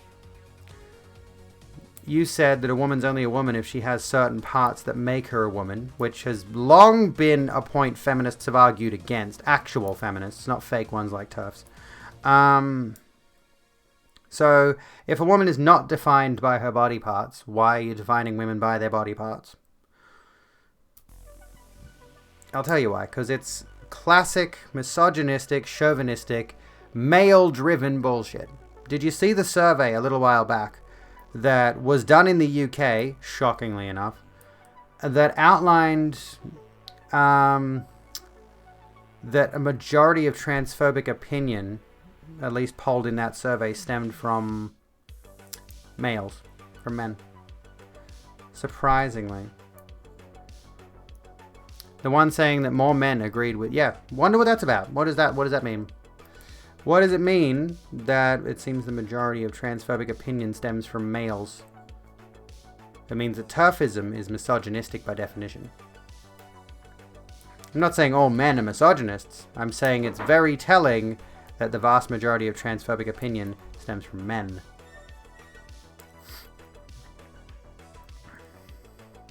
I'm sure it's a coincidence. And this is the thing, like you've said, what is a woman defined by then? Self-ID only. This is the problem with this discussion, right? Is they want a woman to be very strictly defined by a very limited set of characteristics. But this is a discussion that requires nuance. I am a woman by virtue of being a woman. Ah, damn it. But see, you're now leaning into the idea of like, hormones weren't a part of the discussion now.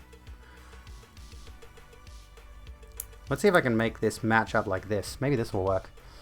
Woman and man are cultural labels and creations. Yes, social constructs. Oh, I better not have said... I shouldn't have said that one. Social constructs. They don't like that term. This one kind of works. This way kind of works. Hang on. Hello, goat. Enjoy that work, Lurk. I hope you're doing well. So you were arguing with a TERF. Bad idea. She started with the chromosome thing. I quickly shut that down. This is the thing. How are you supposed to... Like, let's just say, for example, a woman... Someone says she's a woman. Are you going to ask her what her chromosomes are? To prove that point? Why? What's with the chromosomes? Why is that a point of discussion? I don't get this. This would be more about breaking gender stereotypes, not necessarily. It's like the capitalism thing. You still have no fucking clue what your chromosomes are. Exactly. I've never checked. I could have XX chromosomes for all I know. I never looked. Chromosomes are biological sex. Exactly. They're not even related to the discussion. Cis women can get a uterus transplant to have a child. I'm pretty positive the only reason they wouldn't try it with a trans woman is because they are afraid of religious people coming after them for it. They absolutely are. Oh, we're getting there. Sort of. Chromosomes are a terrible marker. Any AMAB folk can have XX, AFAB can have XY. Exactly. It doesn't really justifiably determine anything anyway. And yeah, chromosomes dictate sex. They don't even dictate sex. They're a factor of sex, and this still didn't work. Stupid thing. They don't even dictate sex. Technically speaking, what dictates sex is the same as what dictates gender, is an observation. Like, it's purely... What dictates sex, what dictates your biological sex, is a broad observation of your genitalia when you're born. People are just generally assumed to be male if they have a penis, female if they have a vagina, and thus are assumed to be boy if they have a penis, girl if they have a vagina. And that's the end of it. That's the be-all, end-all of the discussion.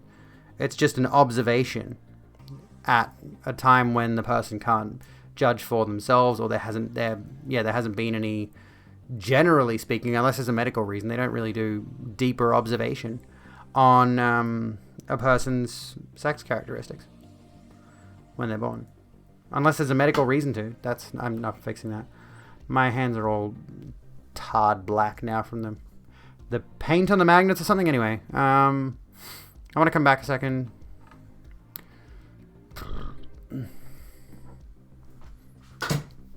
Oops. Sorry, I was just throwing something at a stalker in my house. Anyway, I tell people I don't want kids and they tell me I'll change my mind when I'm older, and I fucking hope not, because my intersex variation makes me infertile and I just have to make peace with it and be happy without bio kids, which is an unfortunate thing. But that whole thing about, you'll want kids when you're older, you'll change your mind, you'll want to have kids later on. It's like, that's such a weird, controlling, manipulative thing. I fucking hate that so much. Where are we? Don't want to call yourself a woman until you're presenting more. You feel disingenuous, which is understandable. That's a problem that a lot of trans women face, is the fact that, like the whole passing problem. And that this is the issue. There are cis women who don't pass. Excuse me. Your XX and AMAB you didn't even know until you got a test on a little while ago. Where are we? Some do, but some just like the bodies that HRT gives them, and some cis people get hormone therapy for the same reason. The two are not at all related. Exactly.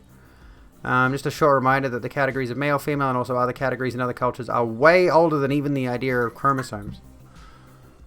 One of Philosophy Tube's latest videos tackles the social construct thing. Yeah, her video literally called Social Constructs is a good breakdown of this entire discussion. And like she puts it into far better words than I ever could, but it's a good analysis of that idea.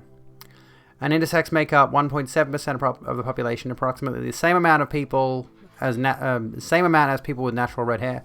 Not common, but not uncommon. Go to any major shopping center and there's probably more people at any time of the day. If a cis guy takes testosterone or a trans woman takes estrogen, that reinforces gender stereotypes. How? What? That makes no sense. That's enough to completely smash biological sex arguments. Yeah, it is.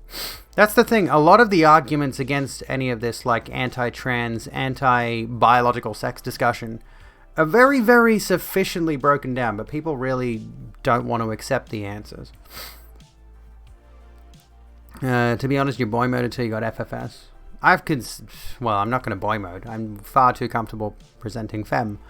But, I did do that for a little bit until estrogen started to actually change my face shape. That and weight loss. But, universities had to stop getting students to self-test their chromosomes as part of science units. Initially, it was seen as, hey, this fun little thing we can do to show how easy it is in a lab to find chromosomes. And then it turned out that the percentage of people that received results of their chromosomes not being as expected was putting young people into identity crisis. Holy shit! That's actually incredible to hear. I thank you for that little nugget of wisdom or information. I said the nugget of knowledge. That's incredible. Honestly, I feel sorry for the people who are dealing with an identity crisis, but that's actually remarkable.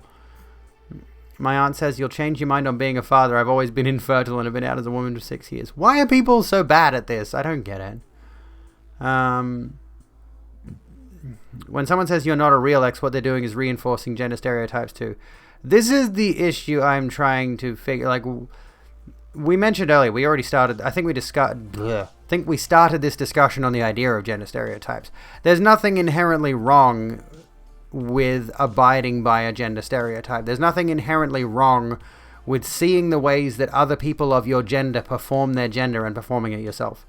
True, it feeds into perhaps a system of control that keeps us in certain pigeonholes, but like I mentioned before, it's a bit like the you criticize society yet you participate in society kind of thing. It's like, yeah, basically we're still allowed to criticize gender and simultaneously participate in it in much the same way we are allowed to criticize capitalism and participate in it. Like we kind of, I'm honestly very, one would argue perhaps envious, or not envious is not the right word.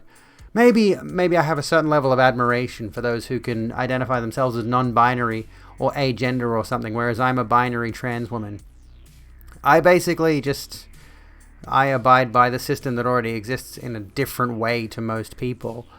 There's got to be far more, I don't want to say the word bravery, that's not the right word, but there's got to be at least some semblance of courage to being able to just completely reject society's gender norms and do things your own way. That's admirable at the very least. We're allowed to criticize the system and we're allowed to comment on how gender operates and still participate in the gendered system. Where were we? It's this thing. Let's say hypothetically people with XX chromosomes were called women specifically. What about that definition would make it necessary to call the person with XX women? I'm proposing a change in definitions that will help millions of people around the world, and you want to keep that definition because of why? Yeah, right? Like, there are plenty of people out there with XX chromosomes, trans and cis, who are not women. Basically, they basically say usually someone with XY chromosomes usually have a penis and usually have more muscle mass and usually have more facial hair, etc., and vice versa. And yeah, sex is bimodal, not non-binary. Not binary, not non-binary. That's not what I meant. Sex is bimodal, not binary. How is it my own bias when reality says this? You're saying the average man. So do you realize how averages work? I'm just going to say the average person has 1.8 arms.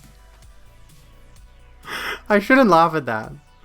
But by definition, yeah, like, is it the average? But do you know how averages work? It's like if, for example, I've got some pounds of flesh, right? I've got, let's just say I've got a bunch of different bundles of pounds of flesh, and there are a couple of bundles that are like 1 kilo over here, and there are a couple that are like 10 kilos. And let's just say I've got a whole lot of them. The average is I've got 5. The average of those piles of flesh that I have, why am I using piles of flesh? Is 5 kilos, right? So you're completely dismissing anyone who doesn't have that degree. So the average man has 40% more upper body strength. What about all those other people who do not have that upper body strength? That's really beside the point, though. It's interesting that you immediately go to the upper body strength thing as the argument, by the way. I was a father, but I'm much happier now as a mother. I agree. I'm in the same boat. As a cis man who doesn't want children, he had to hear a lot of BS that is truly next level. Yeah. It's ridiculous the way some people's minds are just completely stuck in this structure that they were taught, and that's indoctrination. Let's clarify. Get them while they're young. A lot of people who are transphobic are so because they were taught from a young age that sex and gender are exactly the same thing, are synonymous with one another, and they are strict and they are unchanging and they are binary. There is men, there is women. That's it. Men have penis, women have vagina. And they just refuse to change their mind on this. And any tiny little bit of information that they perceive as backing up their point gets added to the mix, but they refuse to take in any information that criticizes their viewpoint on the matter. Women getting big muscles is breaking gender stereotypes. Okay, but there are still big muscly women. What's your point? I don't understand what your point is. You love my look today? It's quite nice, isn't it? It's a little bit less dramatic compared to yesterday. Thank you, by the way. Average man has 40% more upper body strength. Oh my god, twink erasure. Don't erase my twinks, okay? I need my twinks. Because of pregnant people, the average number of skeletons in a human body is always more than one. Fucking hell. That just makes it sound horrifying. By the way, Witch, hello, how you doing? Let me come back. You can participate in society while criticizing it, but I see a person more credible if they are actively undermining society, for example, by breaking down stereotypes. We're allowed to criticize gender stereotypes and still participate in them. I don't see what your point is. We can talk all day about how gender stereotypes as they exist in modern Western capitalistic society are definitely a factor of a control mechanism designed to keep people in their place, keep people in tight little boxes. But that is one symptom of a much bigger disease that manifests in our society. Gender should be opted in, agreed. Realistically speaking, there's no reason for gender to even come into things until kids enter their teens anyway. And even then, people should be allowed to learn about gender from a younger age and manifest it for themselves. Would you like a gender? No, thank you. They give me gas. Even if it is synonymous, why the hell does it matter what someone identifies as? Bingo, Alan Jax. There's literally, it doesn't affect anyone. It doesn't upset anyone. I'll be back in a second. Continue the conversation. I'm just going to go fill my water bottle up. Anyway.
Hello, Raiders. I see you there. Hold on just a second while I turn the music down. How's it going? Welcome in.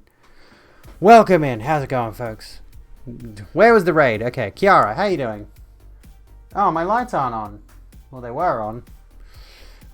Were they on before? Did they break? What the hell was going on there? I didn't even notice, honestly.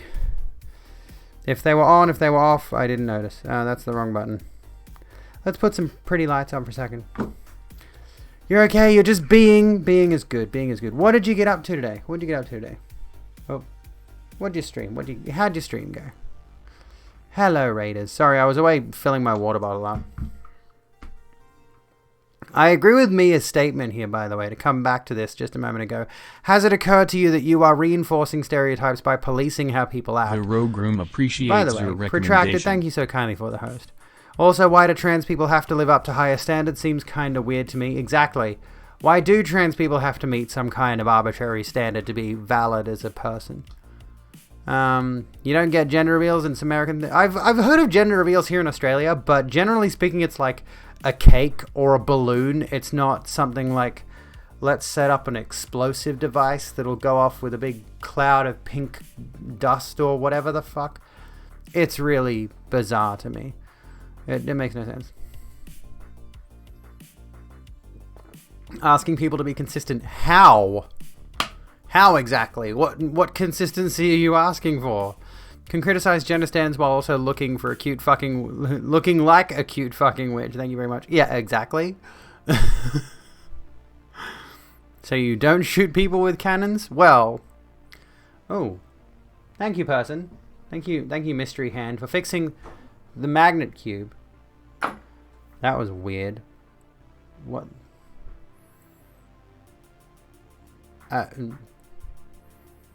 Anyway, I don't shoot people with cannons, but I might shoot people with a cannon. Anyway, since we're on the subject. Anyway, that's beside the point. Anyway. So where were we? God damn it. A gender reveal in Oz is calling a friend, family member and saying, I'm having X. Pretty much. Home invader, they came, the hand. It was just a hand. Okay. You're too busy looking at pretty Abby. Oh. If tomorrow all children born would be raised without a gender role, would that generation even have anyone identifying as a woman or a man in 20 years? It's an interesting thought experiment, honestly. Well, I mean, let's just say, for example, that everybody decided to raise their kids gender neutral from tomorrow, but they still had gender roles today that were existing in parents, right? Would that necessarily, I don't know, that's a weird concept. Because, I think there'd still be gender stereotypes, there'd still be gender roles, generally speaking, because people do still learn gender from those around them. It's an interesting thought. Found an interesting validation recently. One of your FF14 characters is meant to be me, a self-insert. So when he got changed to female via an item in game, all the NPCs in the story use she, her, and refer to her as a woman. Awesome! Heck yes. Where were we? When you were questioning your gender, you did suggest hosting a gender reveal party for yourself. That's what I called my comeback stream. Gender reveal party. Plan was to break into a rich person's house, flip a table, and go, I don't fucking know, drink all the beer and start a few fires. Yeah, I have a severed arm extending machine just out of shot. Just over there. Come through what? Hey, the colors are working properly. Awesome. Oh. What if no one had boobs? Society would suffer for it. Breasts are amazing. We should all pride boobies, okay? They are international treasures. If someone is advocating for gender/sex essentialism, I don't see why a trans woman who attempts to be very feminism, I'm very feminism, would then say that the essentialism part isn't okay. What are you getting at, honestly? By the way, Gold Punisher, yes. Trans rights, heck yes. What exactly are you getting at? The issue that I have with TERFs specifically is their sex essentialism, right? Is they think that a woman cannot be a woman lest she meets certain biological standards, which is inherently misogynistic by definition, right? If we were to go back far enough in gender stereotypes, I honestly break quite a few of them, but that's not the discussion we're having. Realistically speaking, that's not the discussion we're having. You think no genders would exist, but people would still have dysphoria about their bodies and seek HRT, but it wouldn't be gender-based. That's interesting. It's an interesting thought. Yeah. Then you wind up with an interesting moment where an NPC called her good girl, and I'm like, how dare. Not reinforcing stereotypes doesn't mean avoiding them at all cost. It means not letting them influence you at all. I don't wear suits because I'm butch. I wear suits because I look fucking stunning in them. Well, yeah. Is it a gender stereotype that I'm inducing lactation in my HRT? Every single TERF talking point invariably harms cis women. Yeah, literally, yes. Like, if we come back around just to the most basic talking point that we could use right now, the idea that anyone who could even be considered to be a trans woman should be kicked out of, let's just say, public toilets. Public women's toilets, right? We've talked about the Posey Parker thing, how she suggested that armed cis men go into public toilets to protect their mothers and daughters and wives and all of that kind of thing. Literally trying to send cisgender men into public toilets to assault people they perceive as trans. All that's going to do is harm, well, it's going to harm trans women and it's going to harm cis women who do not meet arbitrary, for example, beauty standards.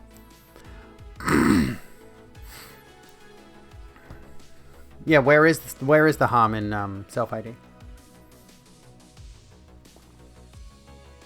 By the way, for all this discussion, I got 75 viewers here, and I need to see more alerts going off on my coffee over here. You know, with this many viewers, I deserve some income. Anyway, just $5 a month. Although don't sub on Twitch, sub on coffee. Throw $5 at me on coffee. $5. Anyway, we need to find some. Yeah, why are self-ID and essentialism two sides of the same scale to you in this circumstance? Essentialism is removing the capacity for trans people in general to identify themselves, to understand their own identity, right? Whether you like it or not, if you're a man, for example, and you acknowledge, like, let's just say you were born AMAB, and you're a man, and you're male, and you perform masculinity every day.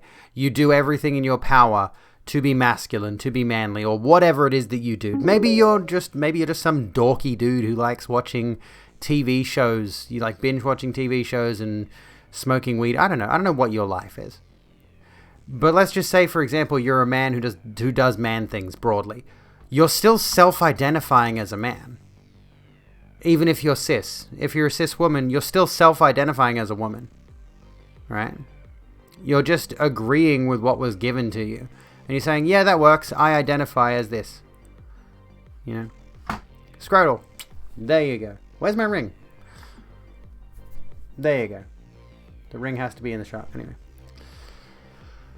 The center between basic human rights and fascism isn't a compromise. It's a loss for everyone besides fascists. Pretty much. Who watches TV shows and smokes weed all the time? Literally me. You would give me income if you had income. Fair. Keep in mind, people don't opt into something that can cause them harm or discrimination unless they, have to listen to and trust trans people. If men wanted to be shitty to women, they could just be shitty to women. The law already favors men. Precisely. Bingo. You might be shot as a kid who works for some stuff. What do you want to do? Oz. What are you talking about? What? What gender am I if I'm obsessed with the pickpocket girl from Squid Game? I honestly don't know. I haven't watched it. The point of excluding trans people from toilets is to further exclude them from safely participating in society. Bingo. Yes. The more you exclude transgender people from using spaces that align with their gender, whether that be toilets, whether that be change rooms, whether that be shelters as well, like women's shelters. The fact that there are TERFs trying to kick trans women out of women's shelters is deplorable by all definitions. The moment you start taking trans people out of those spaces, where else are they going to go? Right? Where else are they going to go? And don't say, we'll create spaces for trans people, because that's just going to out trans people. Please say happy birthday. Happy birthday to Ziwa's friend. Whose birthday is it? Whose birthday is it? I'm saying happy birthday. Happy birthday. But yeah, like, this is the... Don't under any circumstance say... somebody's... Okay. Don't under any circumstances say we should create separate spaces for trans people. Sounds like apartheid. Sounds like segregation. You know? They're doing the meme. You'll just self-ID a cow to be vegan food. Yeah, okay, sure, buddy. Sure.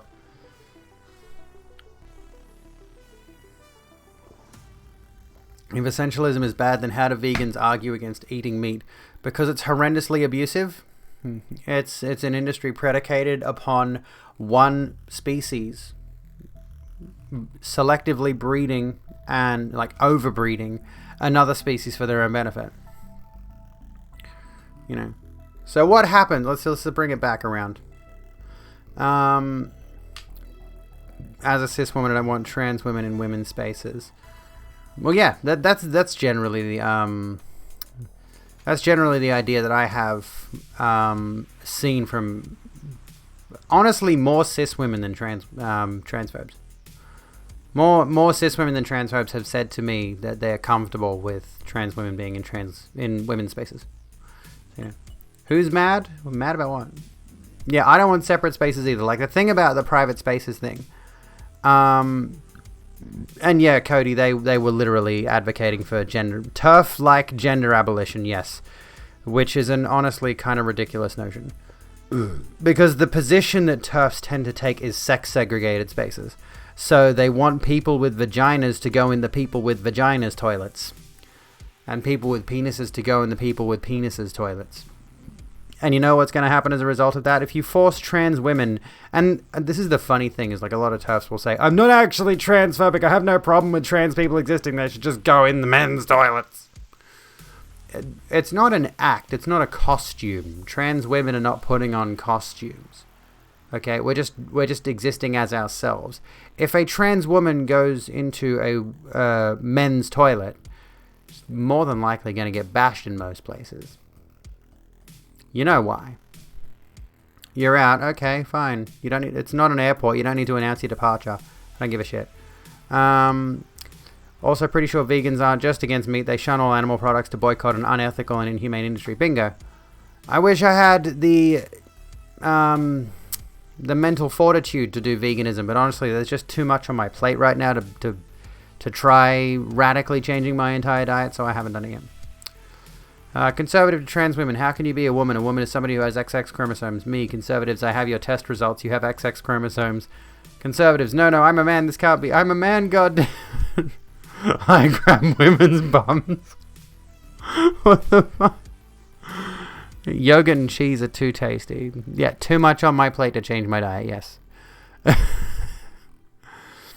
As long as you're not trying to get in those pants, why the fuck do you care what's inside? That's what's the most bizarre about all this. Is they're actively trying to police what's in other people's pants, and it's like, you're not, like, anyway, it's not your concern. Why do you care? Do you think we should just have gender-neutral bathrooms? I think we should have individual gender-neutral public toilets, yes. I think there's no reason we shouldn't have that system. That solves a ton of problems. Behind door number 1, I get called an F-slur and get the crap kicked out of me. But behind door number 2, I get called a perv and get the crap kicked out of me. So what are my options here? I missed a dono. Wait, what? Is it not working? Let me have a look. Are the coffee alerts just not working? Or did I miss it? Did I not hear it? 6 minutes ago. Yeah. Aw, thank you. Thank you. Thank you, M. Less than 3. Came up and I missed it. Maybe the sound effect is too low volume. Because, like, the volume on my PC is not very loud. It blooped. I can't hear it. I need to have my volume turned up a little bit louder, so... The rules say bleep. Yeah, the reason I reacted like that is because it seems like you've got a problem with me. One of the important parts of veganism is as much as practical. If you have medical or financial or cultural barriers to having a completely animal product free life, that doesn't make you any less a real vegan. Just do the best you can. That's good enough. Private toilets might have been the break. It was 6 minutes ago, so no, I think I was back after that. Even in men's toilets, there's no rational reason for urinals to exist. Yeah, exactly. The urinals are stupid.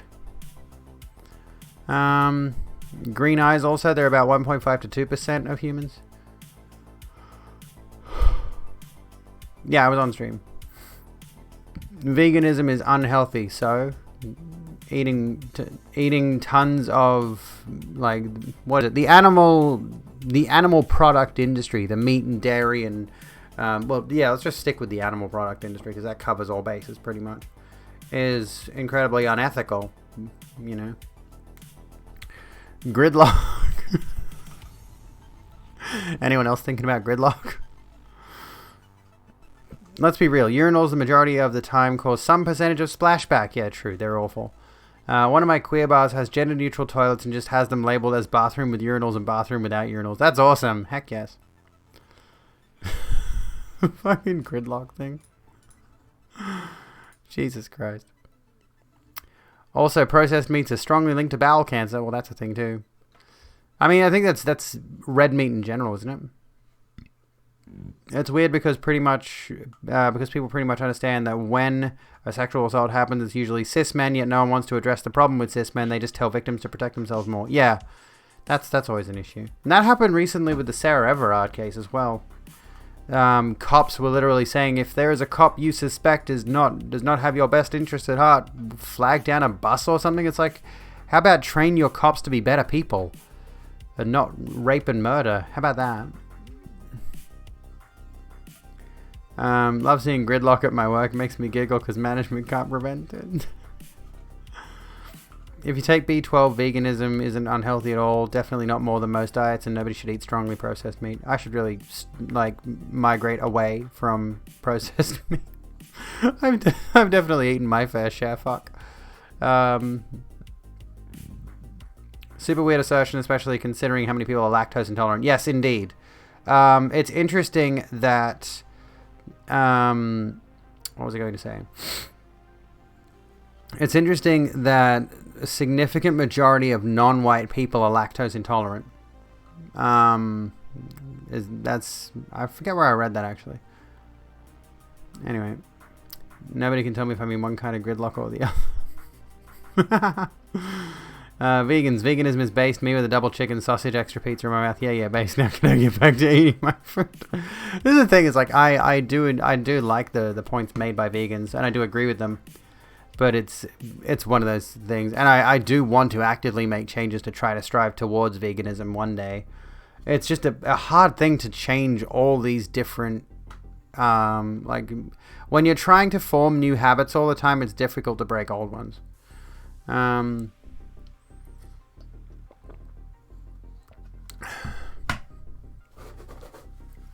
Should we do away with single-sex schools too? Absolutely yes. Jesus Christ. They are an awful institution, designed only to propagate toxic ideas about gender, generally speaking. They're single-gender schools. They're not single-sex schools. They're single-gender schools. They consider everyone who goes to those schools based on sex characteristics to be of one gender, whether that person is or not. We're not going to devolve that quickly, dude. If we go vegan, we're not going to devolve to apes within one lifetime. Step 1, blame victims. Step 2, blame minorities. Step 3, patriarchal profit. Pretty much. Bicalutamide? What's that one? Biotin. If you take B12, maybe a different B vitamin, it messes with blood tests and throws your estrogen/testosterone way out of whack on the test, but not actually, just get inaccurate results. Oh.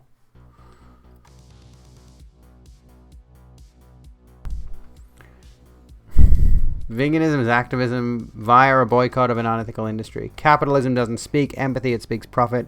Vegans are just sharing the lesson of that empathy in a language capitalism can understand. Pretty much. Yeah, like the ideal situation with veganism is enough people get on board with veganism to the point where they radically shift away from, animal product industries start to see such a significant decrease in profit that they shift away from it and into different industries, which is what we need to try to do with, this is why it's so difficult to make solar power mainstream, for example. People are relying on man-made solutions for energy right now because they really don't have much of a choice. You know, what are your other options? You can try to install solar panels, but solar panels are prohibitively expensive to the lay people. So, same kind of thing. And nobody can technically control the sun. the energy you get from the sun. What do I think about lab-grown meat? I think it's a good idea. I think it's a potential good alternative. If they make it commonplace, then good. Awesome. That might actually be a step in the right direction. You know. Of course, I despise seeing vegans hate on people that can't afford to survive on a meat-free diet, and meanwhile they import slave labor, quinoa, and avocados that are destroying environments around the world while protesting locally sourced, ethical, sustainable farming practices. This is the issue. There is definitely nuance in this discussion. Veganism also extends beyond your diet. It's about caring about other species, not just limited to our diet. Yeah. Veganism has its problems, like contributes to some other terrible industries, like more like agave and bananas. Yeah.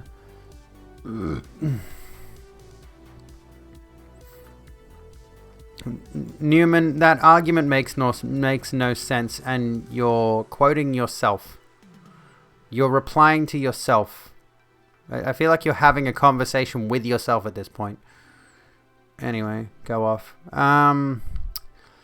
Used to oppose the animal rights movement because I feel we should care more about poverty, climate, and discrimination first. Nature doesn't give a fuck whether I live or die. Why would I empathize beyond the bounds of humanity?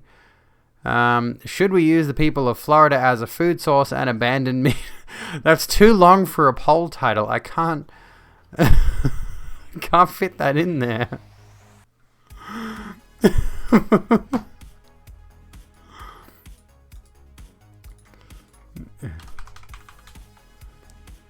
You criticize society and yet you participate in it. Pretty much. That's where we're at this point.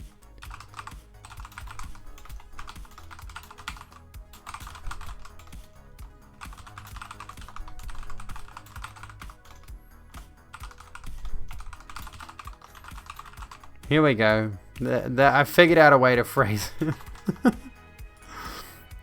Florida people meat or normal meat? Should we eat Florida? No, I don't want them anywhere near my mouth. Argument men have invaded, but also I have 80 viewers, so, you know, whatevs. I'm trying to get my average viewership up so I can apply for partner at some point. So, you know, the more contrarians, the better, I suppose. Give me CCV. Thank you. Also, subscribe. I'm only at 152 subscribers at the moment, and I want to be at 200 by the end of October. Give me a bit of that Halloween dosh cash money. Throw some money at me. If you're going to be here and be a contrarian, at least subscribe. Us. Don't care about slaves just as much as veganism. Checkmate vegans. Whoever said we didn't, by the way? Don't you know, Abby, there is a direct correlation between the percentage of meat and dairy in society's biomass and its advancedness. That is the cost for shitty views, pretty much. Pretty much, like, anytime I have watched someone who's got significantly more views than me, honestly. People like Bad Bunny and Pixel, generally speaking, they tend to get a fair few contrarians in there.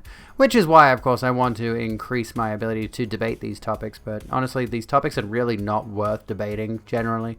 They don't have any valid talking points. They're just spouting whatever Steven Crowder said this last week. Rich people meat is way tastier than Florida meat. How does a human liver taste? Empathy is not a finite resource. It's not a finite resource.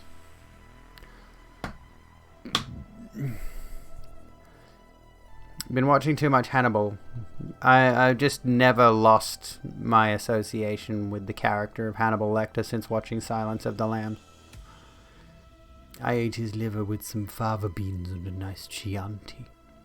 Meat. People want to eat meat, not Florida people meat. Yeah, Z-Napper, you okay? You alright there, buddy? Sounds like you're making a bit of a racist argument there, bud. But you're trying to hide behind ethnicity. Very, very convenient. Why are you trying to do that, I wonder? Very interesting. Silent Green solves so many problems. Is poggers. Eat everyone richer than me. Meme time again. Basically, I think it's just a good idea to cut down or cut out meat, especially red meat. But whether you're vegan or vegetarian is more of a personal choice. I mean, broadly speaking, I still do eat red meat on occasion, but nowhere near as much as I used to. Like, I no longer eat burgers, or I almost never touch steak to begin with. But, you know, my red meat consumption is fairly minimal. And I would like to shift more towards eating less meat and dairy products overall, just trim those down, like maybe have one meal a day to start off that has any dairy or any meat, period. But that is a pretty radical thing to try. But on the other end of that, however, it is a step in the right direction kind of thing. You know, I might try that actually moving forward. Starting tomorrow, I might do a thing where it's like I'm gonna slowly wean off basically chicken, fish, red meat, then like yogurt, cheese, milk, etc. Like not completely cut them out, but cut them down. Honey tastes too good to cut out, yeah. Well, a lot of people have got thoughts about the honey industry. Hot people who have better stuff to do than go out of their way to argue with strangers on the internet.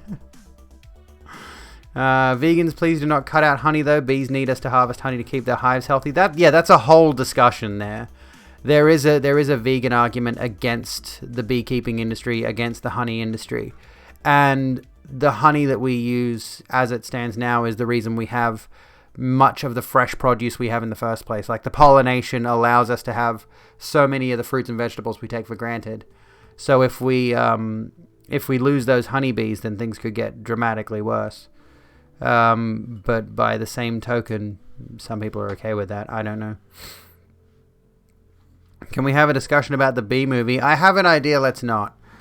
Honey in Australia or New Zealand seem to be better. I should look into it, honestly. I haven't really looked into it.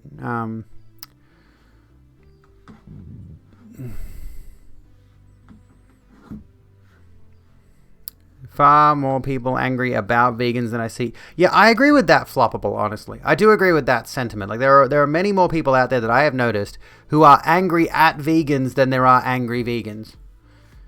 Like, honestly, the only times I've seen angry vegans... Hey! Oh, it still says the boob fund. Cringe. I have to change that. It's not the boob fund anymore. It's just contributing to the Rogue Room. But thank you, Mac10, for your contribution of $5. Thank you so kindly.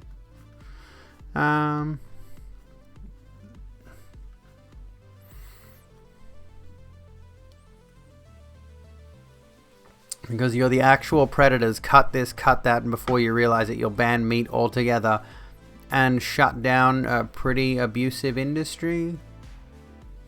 It's not necessarily a bad thing to stop wide-scale genocides of other species. Why are you defending genocides? Anyway. It's not fair that your parents didn't love you. You need a hug. You need to talk about it. I'm okay with just mocking that person's views, honestly. Yeah, I think we're all a little bit sick of your argument. You're just like trying to poke holes where there are none. Honestly.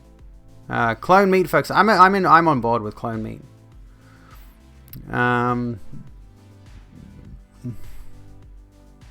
Don't threaten me with a good time. Wait, what did I say? What did anyone say? Who said what? Thinking of getting a boob augmentation before you get a BBL. I would not recommend the BBL based on everything I've heard about it. Seems like a pretty dangerous procedure, all things considered. Threaten me with a good time. Okay, I will. Okay. Banning meat farms is a good time, yes. The meat industry shouldn't exist. Doesn't mean you have to ban all ownership of animals under all circumstances. Exactly. Yeah, I'm also curious about like how were those types of animals made to feed people? This comes back around to many things that relate to colonialism, honestly. You know, humans decided to breed those animals so that they could feed the masses, right? Humans decided to cultivate those specific species to feed the masses based on, or decided to farm certain fish, certain land animals, and so forth. How do I feel about local farming with only a small number of animals which are raised and kept by a community for that community's needs? I'm okay with this. I'm alright with that idea, honestly. Some people might see that as too centrist, or not centrist. Too middle of the road, I don't know. But I agree with that idea, generally speaking. It's a complicated concept in the society in which we live, generally speaking. But I do agree with the idea.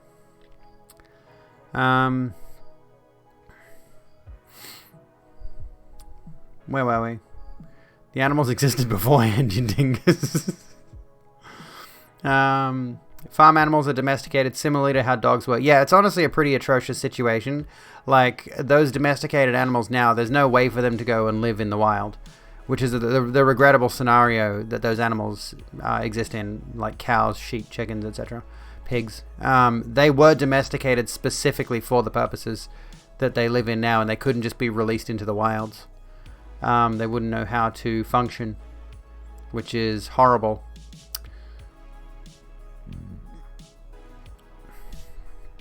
We sought to eat animals because in our past, food was not even remotely as accessible to most people as it is now. Yeah, exactly. Like, what used to happen in tribal cultures is that hunter-gatherers would go and hunt a big animal, and the tribe would eat that big animal together, and that would be their food for like a week or two. And they would subsist off that. And then they would go and hunt again, and in the meantime, they'd be eating fruits and berries. All I'm saying is that eating the mega wealthy is an environmentally friendly form of meat consumption. I agree, but there's only so many extremely wealthy people. It's the thing. Whether we want to agree on it or not, the extremely wealthy are still a minority group. There's only so many billionaires you can eat before you have to start moving down the classes. Compost the rich, yeah.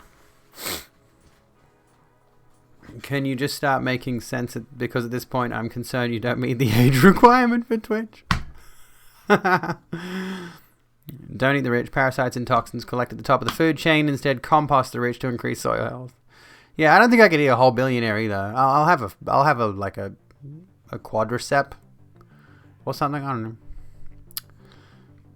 We create and destroy so much more food than we need. Yes, this is a big problem in Western society.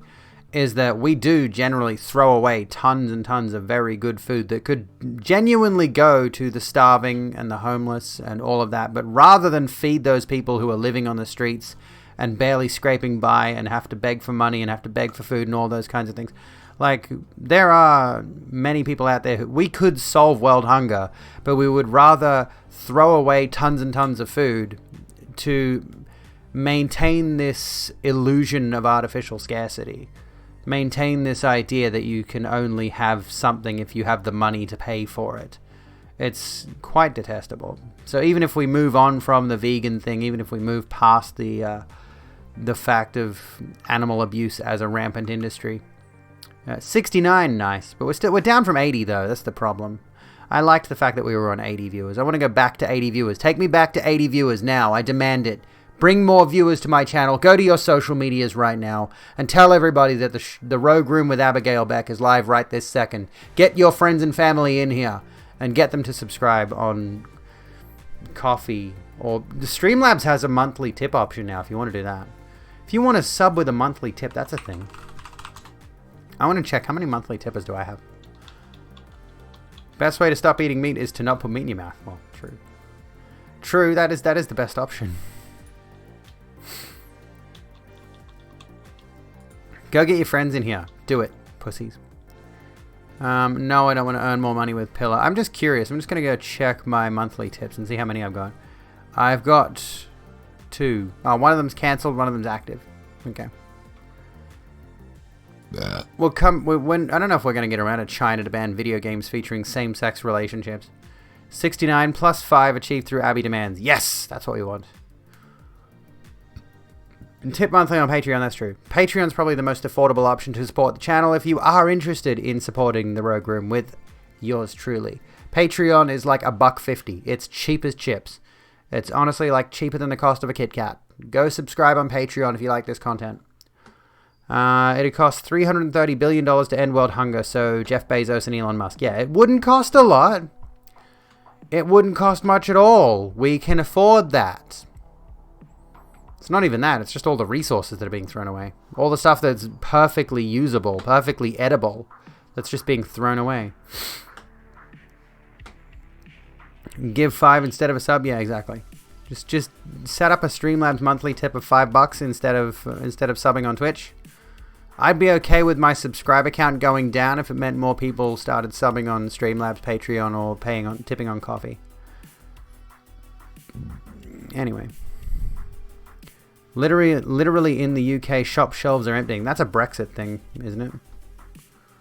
I think I'm noticing certain stores here in Australia are emptying too, though. Weirdos are saying this is communism while standing in a private store in capitalism. Pretty much. Hey, we're up to 72 again. I should stop commenting on the view count. We can afford them. We can afford them. Do you mean Bezos and Musk? Like we can afford Bezos and Musk? Technically, we should own Bezos and Musk based on the fact that the vast majority of their wealth stems from our excess labor. No, wayward. It's socialism is when the government does stuff. And when the government does more stuff, that's more socialism.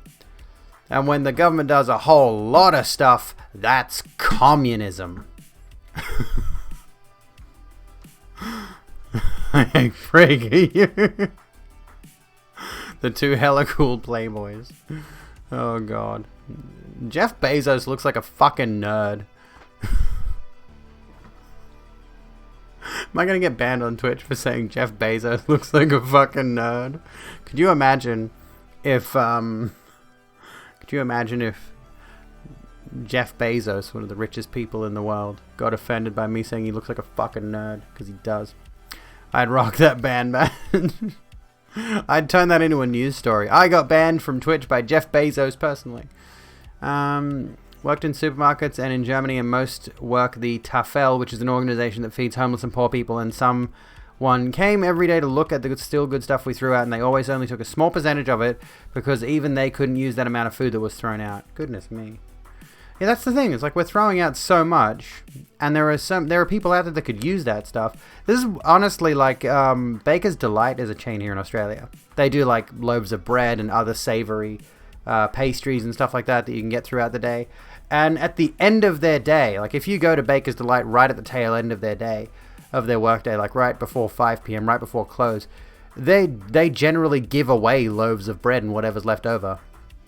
Like they say, if it's not sold today, it's not sold. So if it gets to the end of the workday, they're giving away bread, which, yeah, like it's not the best. It's Baker's Delight is honestly not the best, but it's bread. You know, they're still turning a profit and they're still giving away product. Lots of supermarkets pour bleach over the food they can't sell in order to prevent starving people from getting it. Yeah, I think France introduced a law to prevent supermarkets from destroying their food. A law.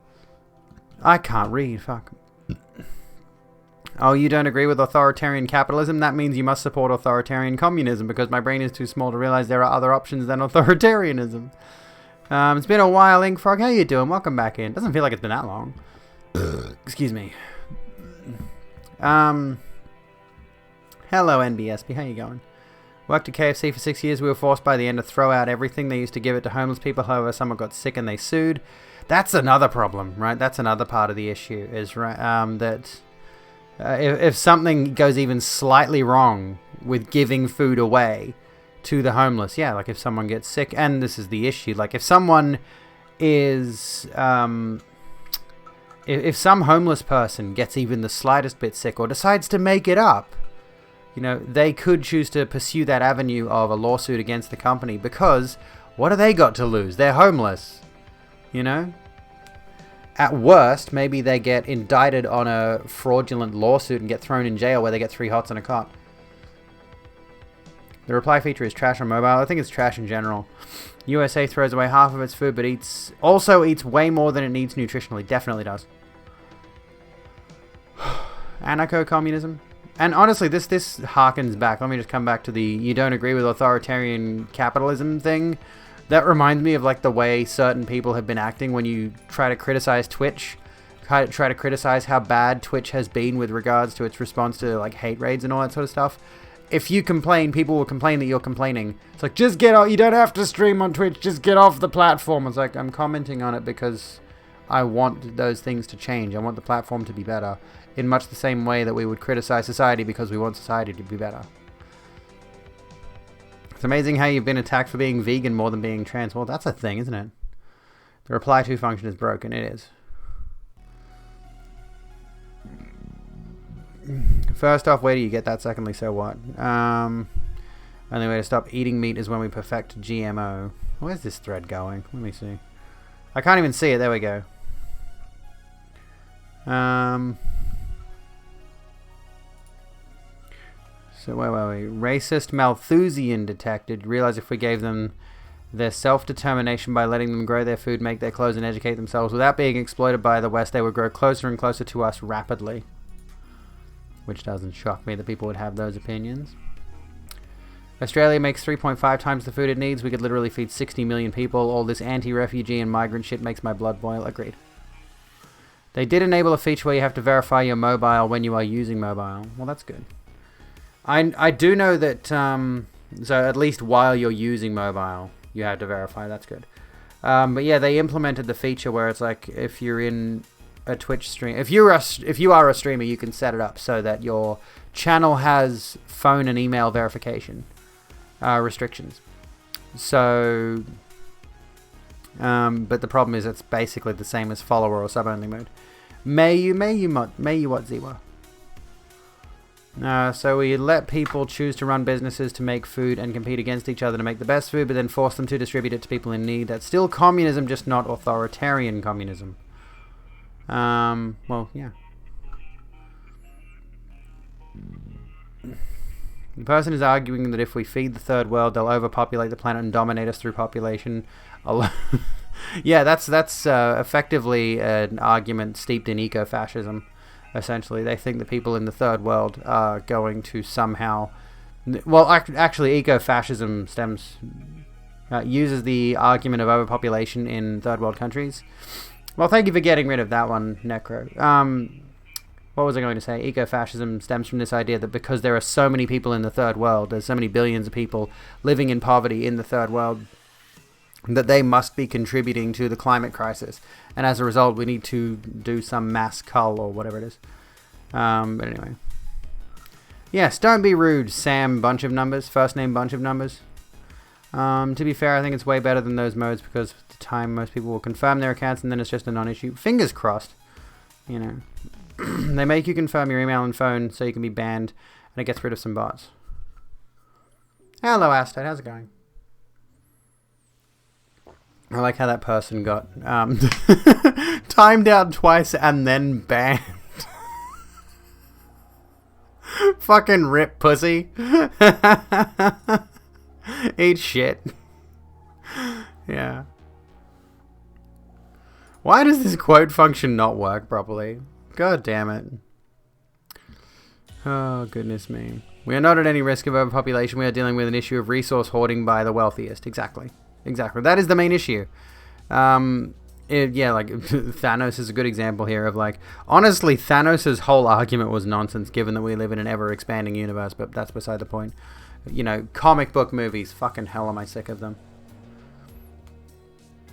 You care more about this chat having civil discussions rather than your beliefs. I mean, yeah, that's fair. That's fair. We watched the latest Kurzgesagt. I did not. I haven't seen a Kurz video in ages. I'm pretty sure I'm subscribed to Kurzgesagt. Kurzgesagt. I am subscribed, but I never see their videos recommended to me. Can you fix climate change? No, asterisk. And yeah, we want to alienate weirdos like you. Pretty much. I think global population is already at unsustainable levels, not because of overpopulation, but because 50 years of using more resources than the world can replace. Yeah, pretty much. It's more that, yeah, it's not so much overpopulation as it is wealth hoarding that's destroying the planet, and it's like it's an unsustainable business model as it stands right now. Love in a nutshell a lot. Ideology is more divisive and isolating than anything we could offer. Yeah, precisely. Call me based, but I think it's only the poorest of countries are 100% having overpopulation. If anything, the richest countries are underpopulated, which is honestly why the whole eco-fash argument falls apart. You know, it's the wealthiest countries that are consuming the most, that are contributing the most to the climate crisis. The poorest countries are not. Acting like growing populations in countries that barely use any resources to begin with is next level stupidity. Yeah, like those same people are going to make arguments about the world hunger crisis as well, not realizing that, you know, most of the world hunger situation is in the third world. So as a result, the third world is not using a ton of resources, at least in that regard. And of course, Kurzgesagt in a nutshell. Okay. We get okay, yeah. Spreading racist, eugenicist, and Malthusian arguments civilly will not protect you from civilly. Damn it, I can't read tonight. We could, so this is what you were talking about. Okay, I actually hadn't known about what Malthusianism properly means. Although the term is familiar. Population growth is potentially exponential, while the growth of food supply or other resources is linear, which eventually reduces living standards to the point of triggering a population die-off. This would be an issue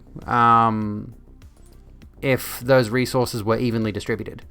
Like, if everyone who was consuming as much as they are in the Western world was consuming that worldwide, this might be an issue. But as it stands, the issue is more that we are massively overproducing for the Western world, for the wealthier nations, and throwing away so much of it, wasting so much of it, destroying so much of it. Australia has 1% of global emissions or something. Clearly we need to purge Australia. I mean, yes, for many reasons, honestly.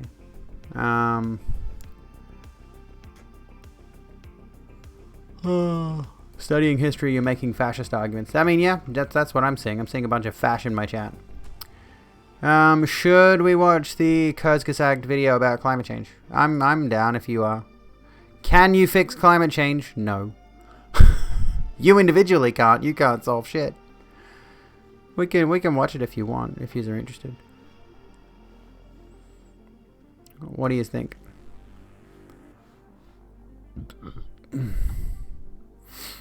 Food safety laws and labours are a vastly different thing to force distribution of surplus goods. Your idea of forcing companies to redistribute everything they make beyond what they need is effectively the same as a 100% tax rate. And oh look, we've gone full circle. The undeveloped world is growing ethanol crops for Europe because they are not more profitable than food crops. They can't feed themselves because there is no food now. Keep eyes on Nigeria. That's the next African superpower. That's interesting. Can you suggest an admittedly long video? I probably won't watch a particularly long one on stream. Population growth can be a real problem for the countries themselves, but acting like it affects rich countries is just deflection, which, yeah. Anyway. Individualization of environmental problems, the classic neoliberal agenda.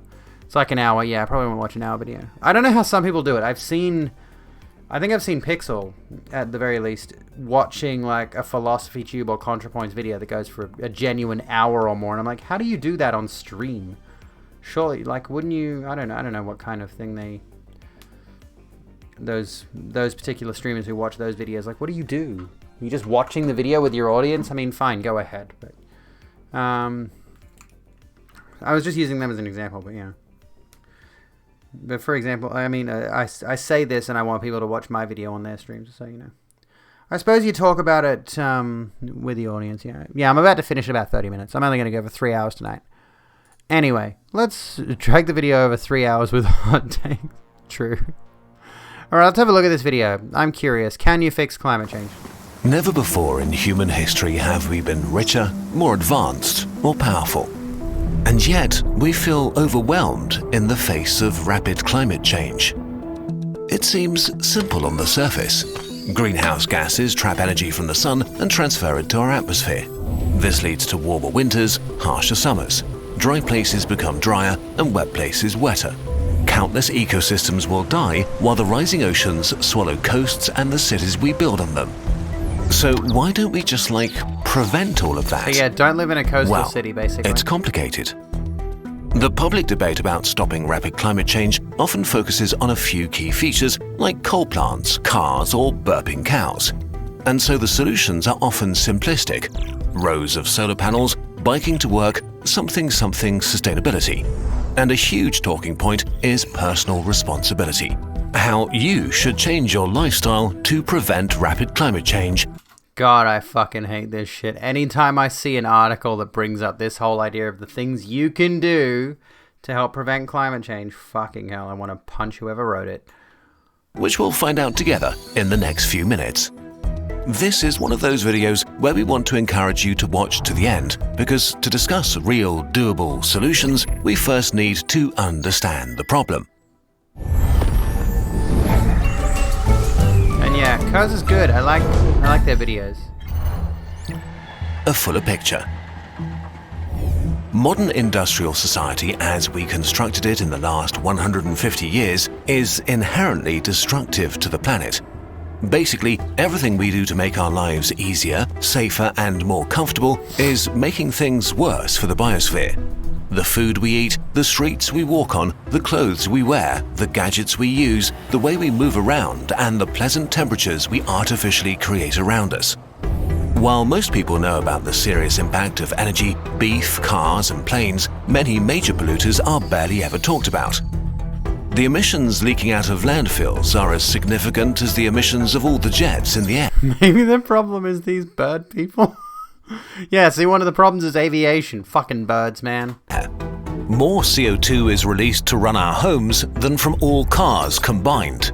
And the emissions produced when making a new car is equivalent to building just 2 meters of road.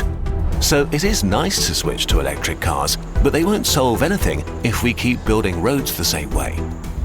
Fixing one small part of the industrial system is not enough. Each of the many different parts needs its own solution, and many of them aren't straightforward. But even where we know what to do, just because a solution exists doesn't mean we're able or willing to implement it. There are many grey areas in the fight against rapid climate change. The most prominent one is the divide between rich and poor. Emissions versus poverty. There is a clear connection between the prosperity of a nation and its carbon emissions. In other words, richer people tend to cause more emissions. So the key to fixing climate change is simply for the world's richest to cut back on their extravagant lifestyles, right? Yeah, you wealthy cunts. While this would help, Eat the rich. it wouldn't make the problem go away. Damn it. This is because 63% of global emissions come from low to middle income countries. Countries where most people are not living extravagantly, but are trying to escape poverty at worst and achieve a comfortable lifestyle at best. The unfortunate reality is that currently, escaping poverty and becoming middle class creates unavoidable emissions. So asking developing countries to cut emissions just looks like an attempt to keep them down. It's very hard to argue that a region should protect their primeval forests and spend money on solar panels instead of burning wood when it can't meet basic needs for significant parts of its population. But cutting back is not a popular demand, especially if the countries making these demands got rich by causing environmental damage in the past. So for billions The real inequality right there, pretty much, yeah. They won't solve anything, period. This is a good video, checked it out the other day. Okay, good. of people, more I mean, it's emissions cuz are a it's always good gonna be thing, good. personally.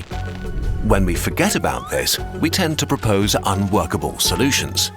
Transgender-specific bathrooms. Take concrete. Sorry, not 8% of CO2 emissions are released by the concrete manufacturing industry. Okay, cool. Stop using concrete, right? But right now, concrete is also a cheap and easy way for growing populations in Shredded. They're probably feeling it now, honestly, by the look of things. Based on what I've been observing of America, they're feeling it now. It's not even going to be they will feel the effects. It's they are feeling the effects. developing countries to build affordable housing. It's going to get worse. And there are many examples like that. Even rich countries aren't immune from disagreeing about rapid climate change solutions. Banning coal, gas, and oil from the energy mix is slowed down by heated discussions about what should replace them. Citizens can be strictly against nuclear power, but also oppose wind or solar infrastructure in their backyards. In principle, all of these issues can be overcome, but there are things we don't currently know how to overcome. The most problematic one is food. Emit or die. We will soon need to feed 10 billion people, and we don't know how to do that without emitting greenhouse gases. Because of the nature of modern food production that requires fertilizers or manure, it's impossible to have zero emissions food. Rice alone emits so much methane each year that it practically equals the emissions of all the air traffic in the world. What's worse is that the foods we like the most emit the most. 57% of food emissions come from animal-based foods, although they make up only 18% of the world's calories and 37% of its protein. And as people across the world grow richer, they want more meat. Traditional diets in most cultures were primarily plant-based with a little meat on top. But with the rise of industrial-style meat production and factory farming, meat has become a staple food, a regular indulgence in developed countries and a symbol of status and wealth in developing countries. Today, about 40% of the world's habitable land is used for meat production in some form or another, the size of North and South America combined. This is land we could otherwise allow native ecosystems to regrow, like forests in the Amazon, and suck carbon out of the atmosphere, but instead, most of it is used to feed animals. The available solutions are uniquely able to make everybody on the political spectrum, rich or poor, unhappy. Meat is highly emotional, and there are a lot of whataboutism arguments floating around, like comparing it to the worst sources of emissions. In the end, it's pretty simple. Eating less meat alone won't stop climate change, but we also can't stop climate change without eating less meat. The same holds true for other things that are less crucial to our survival, but frankly not realistic to make go away, like air travel, overseas shipping, mining, and the production of devices that play YouTube videos. I'm assuming when they say emotional, I mean like a lot of people just generally have an attachment to meat and animal products. Is that what they mean? I don't know. That makes it hard to separate that. Like it's hard to convince people to drop meat because they're so attached to it. Even though seafood gets a bad rep for a large amount of valid reasons, if 2 to 5% of the global population moved to a seafood, protein, and veg diet, it would reduce global footprint by lots. So what does this mean? Do we need to give up our way of life, and can the poor never achieve it? Can't some technology save us so we can continue to drive our big cars and eat meat every day? And true, we do have a fuck ton of Solutions versus expenses. In principle, this technology already exists. Direct air capture of CO2 draws carbon dioxide from the air so that it can be stored underground or transformed into products. So why aren't we implementing it in every industry everywhere? Because with the technology we have right now, this would cost some $10 trillion per year, or half the United States GDP. This money has to come from somewhere, and currently no one is offering it. Just dumping these costs on massive polluters like steel mills and coal power stations would double the cost of their products, and so these industries that operate on very tight profit margins would go bankrupt. Good. Getting the government to pay for it seems logical, but a lot of state resources are actually tied up doing the opposite, like... Am I still seeing fashion chat? No. I don't know what you mean. No, I'm not saying anything. Why? Where are we? Oceans are in collapse already because of climate change and fishing industries. Yes, exactly. It's very hard for a normative family to think of Christmas without traditional proteins. It's cultural and social. Yeah, exactly. Good night, Fox. Have a good one. Is it possible to have all the nutrients you need from a vegan diet? It's certainly possible, yeah. Subsidizing oil and gas, which seems counterintuitive but follows clear incentives. By artificially keeping fuel prices low, shipping and everyday goods are kept artificially cheap too, which has a major social impact on billions of people around the world. That creates political lobbies and incentives that perpetuate a cycle that makes it so hard to stop fossil fuel production. Meanwhile, very costly solutions for a far-off problem, like carbon capture, seem like they can wait, as technically nobody benefits from it right now. Some argue that a move away from capitalism is the only solution to this mess. Others insist that markets should be even freer without any interventions like subsidies, and some suggest that we need what's referred to as degrowth, and to cut back as a species overall. Yes. But the truth is, at least as of now, no political system is doing an impressive job at becoming truly sustainable, and none have really done so in the past. We also don't have the time to figure this out and do a lot of experiments. We must implement solutions now. Not just to halt the release of all possible greenhouse gases, but also to start reducing the amount of CO2 in the air. It's too late to just mend our ways, we have to actively correct our past mistakes. With every year we waste, more extreme changes will be unavoidable. Okay, let's take a deep breath. Rapid climate change and the world we live in are complicated, so here is where you, dear viewer, come in again. Could you please fix the climate? Yeah, I'll get right on that. A narrative of our time is that we are all responsible for rapid climate change, that everyone needs to play their part.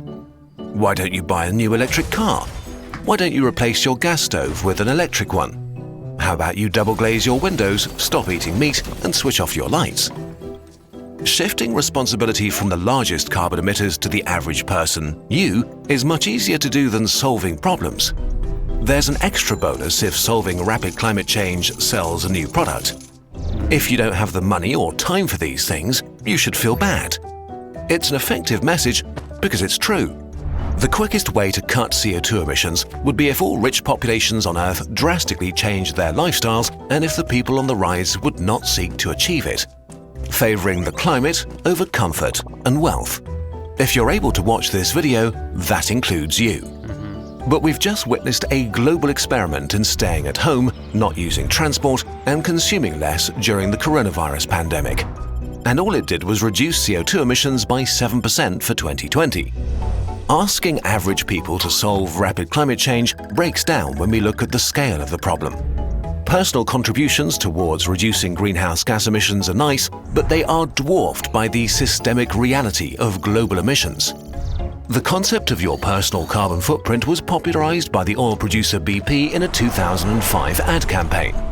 Arguably one of the most effective and sinister pieces of propaganda that still seriously distracts all of us from the reality of the situation. If you eliminated 100% of your emissions for the rest of your life, you would save 1 second's worth of emissions from the global energy sector. Even the most motivated person can't even make a tiny dent. When we put together the dangers of rapid climate change, the scale of emissions and the lack of consensus over how to solve it, the challenge seems insurmountable. It can cause decision fatigue and moral licensing where you no longer feel bad about behaving in a counterproductive way. We have struggled a long time with this, which is why this video took us so long to make. So, what can you actually do? There are many different takes, and they are passionately discussed. We don't know who's right, so we can only offer you the Kurzgesagt perspective and opinion. Opinion part. What can you actually do? Eat the rich. We need a different way to think and talk about rapid climate change. An all-encompassing systemic approach, nothing less than changing the fundamentals of our modern industrial societies. As discussed in frustrating length, the personal responsibility angle is overplayed. For systemic changes in technology, politics, and the economy of this magnitude, we need to influence the people at the levers. Politicians need to know and feel strongly that the people care, that their own success depends on tackling rapid climate change. When governments and local politicians are reluctant to change laws that affect their biggest tax contributors or campaign donors, we need to vote them out and vote in people who respect science. The Greens. We need to hold them accountable for implementing the most effective climate change strategies. Not waste our time with things like banning plastic straws, but by moving the big levers. Food, transportation, and energy. Seriously, like every single fucking fast food joint now is doing like the paper straws and the wooden spoons and the recycled napkins and everything. It was just like, fucking hell. Yeah, this is fixing the problem. Good job, McDonald's. While not forgetting the smaller ones like cement or construction. When industries fight against changing their ways for fear of losses or in an honest attempt to protect their own, we need politicians to change the laws and incentivize the deployment of existing technologies and massively invest in innovation for the fields where we don't have great solutions yet. Yeah, congrats. That's still waste, given they don't even have recycling bins. There's no reason that the profit interests of industries could not match the need to reduce carbon emissions as much as possible. And if they still don't cooperate, harsh punishments and regulation need to force or bankrupt them. It's still unrealistic that change of that scope can be forced onto a worldwide economy quickly enough, because many low-carbon technologies still need a lot of time and research, which means they're expensive. but more companies will make more efficient carbon capture systems, tasty meat alternatives, better batteries, cement alternatives, and so on if there's a clear and growing demand. And if you're affluent enough, you can do your part by investing in these things right now while they're still expensive. These are the mechanisms that will drive the prices down later on. So this is basically what you can do. Vote at the ballot, vote with your wallet. There are too many opposing interests and complicated grey zones. In the end, if we truly get the systemic change we need, everybody will be unhappy about some aspect of it. Only if we all accept that some solutions will have negative impacts for us can we have an honest conversation and make progress. Everybody will be a little unhappy, and that's okay. Just vote. This is the best you can do. You can deal with the reality of the situation and promote your priorities through your behavior and your actions. And while you do so, you can eat less meat, fly less, or get an electric car. Not because you should feel guilty if you don't, or because you naively believe that you alone can stop rapid climate change, but to do your tiny, tiny part for the systemic change we need. This video was supported by Gates Notes, the personal... It certainly comes across that way. It certainly seems like it's just trying to shift towards... And there's a number of other channels that do... There are a number of other channels that do this same kind of thing, where it's like they will discuss serious issues with the world and then offer a solution that's basically more capitalism, but a little nicer, maybe. Yeah, anyway. CNN, more than 200,000 children sexually abused by a French Catholic clergy, damning report finds. I am not shocked, honestly. Not digging this person's take yet. The rest of it was okay with regards to discussing the actual facets of what is leading into the climate crisis. But yeah, the overall solution doesn't really solve the problem. Lighting Rocks, thank you so kindly. I'm glad you like it.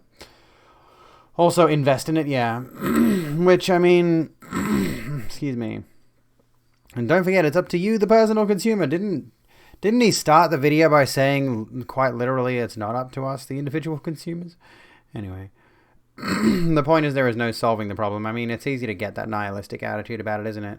Basically saying we're fucked because the real things that matter we can't control, but might as well do small stuff if you can. At this point, the only real reason you should try to make any of those real changes, and I honestly can't, I can't buy an electric car. I think the car I have is, no, it's not a hybrid, sadly, it's not. But anyway, like the main issue is, you know, a lot of people can't really solve this problem. Everything will crash. Yeah, it's coming. You know, then there'll be no choice. Swaying for our parliament vote, and all we get is tiny reactionary movements. Big reactionary movements, communists, socially conservative libs, SOCDEM, slightly less conservative libs, and Greens. And Greens won't do shit if they control a larger part of the government. Voting for me is literally no option. The people who can solve aren't going to, pretty much. 70 years of your life compares to the carbon use of 1 second of industry, but hey, just vote, pretty much. Yeah, what are we going to do? What are we going to do? Oh, goodness. Was fine in the explainy part, but the solution is very short-sighted. It is.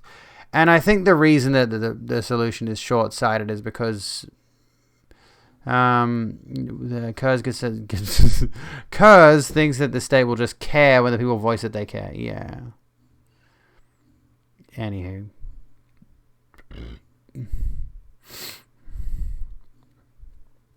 We're still talking about communism and capitalism, are we? Still arguing with a reactionary, I see. Okay, that's fine. On the subject of China, on the subject of China, that bloke gave you a nice shiner in that bar fight the other day, didn't he, mate? No. On the subject of China, though, since you're so interested in it, China to ban video games featuring same-sex relationships, effeminate men, and moral choices. China will ban video games featuring, according to a leaked memo. That's just the title. That's literally just the title. An internal memo from a recent internal training by the state-backed Gaming Association was revealed by the South China Morning Post, lays out new restrictions for approving video games in China. Yeah, moral choices? They haven't already done that, shockingly. According to the publication, the memo said that video games must not be viewed as pure entertainment and instead should convey a correct set of values. Yikes. Games that feature queer relationships or effeminate males, the memo states, should not be approved for release in China.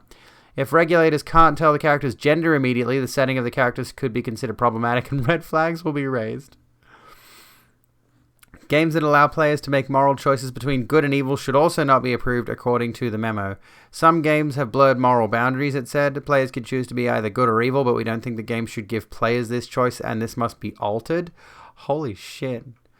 The memo comes as China increasingly regulates its gaming industry, with the government announcing in August that it would be limiting the amount of time minors can play online games to 3 hours per week. Is it wrong to say that I don't necessarily disagree with the idea of limiting minors' time spent on video games? I mean, as a parent, I try to do that as it stands right now. I try to limit my kids' times on video games. Not to 3 hours a week, necessarily, but maybe not state legislating that kind of thing. Anyway. China recently banned sissy effeminate men from TV. The leaked memo marks the latest move by China to crack down the perceived decline of traditional masculinity. Oh, look, you're one of those. Go away. Last month, China announced that sissy effeminate men would be banned being on TV. Wait, Abby, what? What? Clara, what? The official instruction was issued to broadcasters in China as part of a national rejuvenation campaign by President Xi Jinping to enforce traditional morality by tightening government control of business and society. The government said broadcasters must resolutely put an end to sissy men and other abnormal aesthetics on screen. Good lord. Chinese femboys are the best. What in the world is this? Goodness gracious me. There's a really good video on China gaming and it's only 10 minutes. I don't know. We already reacted to ban the sissies. It makes it more exciting if we're banned, if we're illegal. It's a little bit more spicy. Dengism is when no pay. Don't take me seriously on that, by the way. I wasn't actually advocating outlawing trans people and sissy men and like gay people. Don't actually do that. It was a joke. Anyway. Traditional gender roles. The super patriarchal Sinosphere culture. Yeah. Next at 11, China insists men and women in China are all low T and need supplementation. Oh, goodness me. There is a topic I want to talk about before we wrap up tonight because we're only going to midnight. So, but that being said, like we didn't even talk about the Facebook, Instagram, and WhatsApp thing. That was a topic I wanted to cover tonight, but we didn't. Let me get rid of some of these news stories because we did cover the COVID-related stuff at the very least. But there's a bunch of stuff I want to talk about tomorrow night, including this in particular. Instagram promoted pages glorifying eating disorders to teen accounts. So I guess content warning for tomorrow's stream. We are going to be talking about body image again. That's always a fun one. So tune in. I guess we're going to be switching to 9 p.m. for the time being. 9 p.m. Australian Eastern Daylight Time. I'll switch up my schedule on Twitch here because I want to make that shift over to 9 p.m. And maybe jump back to 3-hour streams instead of 4-hour streams because I have been genuinely feeling a bit exhausted lately. So we're gonna ease off a little bit so I can try to maintain my trajectory. And not be so completely depleted all the time. Anyway, is 9 p.m. before or after what? It should be the same time. So let's just say roughly 3 hours ago. Like roughly 3 hours ago is when I hit the start button. The starting soon screen begins and we start counting down to stream. So have I got that correct? I think that's correct. Generally speaking, 9 p.m. should be the same starting time that you've all been used to. If that's not the case, I'm sorry, but I've been... I have that correct. Okay, good, yeah. I think I'm just going to shift to 9 p.m. for the foreseeable future. And then 9 p.m. my time, 9 p.m. AEDT, Australian Eastern Daylight Time. And I'm going to just focus on that. And by the way, I'm going to be going off in just a moment. We're going to be heading off in just a moment. I think we're going to raid maybe Glitchcraft or Namaroff. Namaroff is playing Control. I've been meaning to raid Namaroff, so how about we go to Namaroff? I haven't played Control personally, but I have been meaning to raid Namaroff for a bit. We won't go just yet. But anyway, Aussies living in the future. No, I'm living in an awkward time zone. I'm living in a stupid country that goes from 3 time zones to 5. I hate this shit. And get this, I didn't realize this until my girlfriend told me today.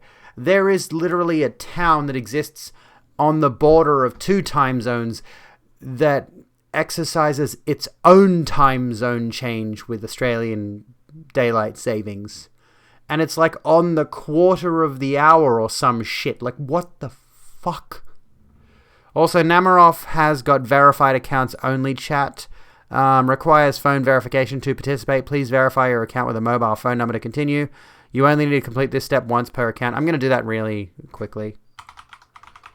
Nam says cunt a lot. I'm happy. Oh, no. Okay, never mind. I was going to say, oh no, I have to enter my Twitch password, but it's alright. Firefox remembers it.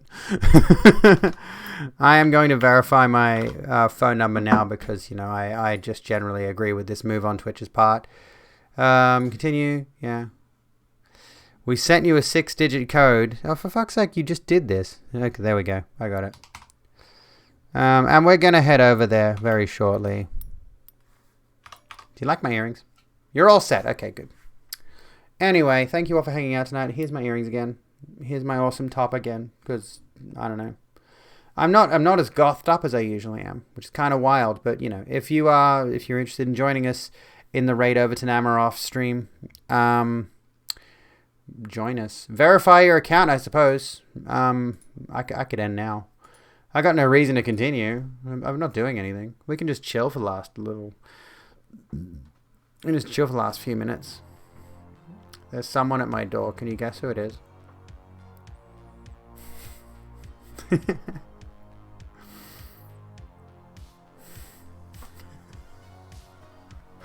Anyway. Hi. Where does my cat chill? In the laundry basket, apparently. I wish he would chill in the bin, because he's trash. My cat's trash. Anyway. Anyways, let's go over to Namaroff. Let's go say hi to Namaroff. I gotta take my makeup off because it's pissing me off, honestly. I get this thing. I don't know if any of you folks do watch.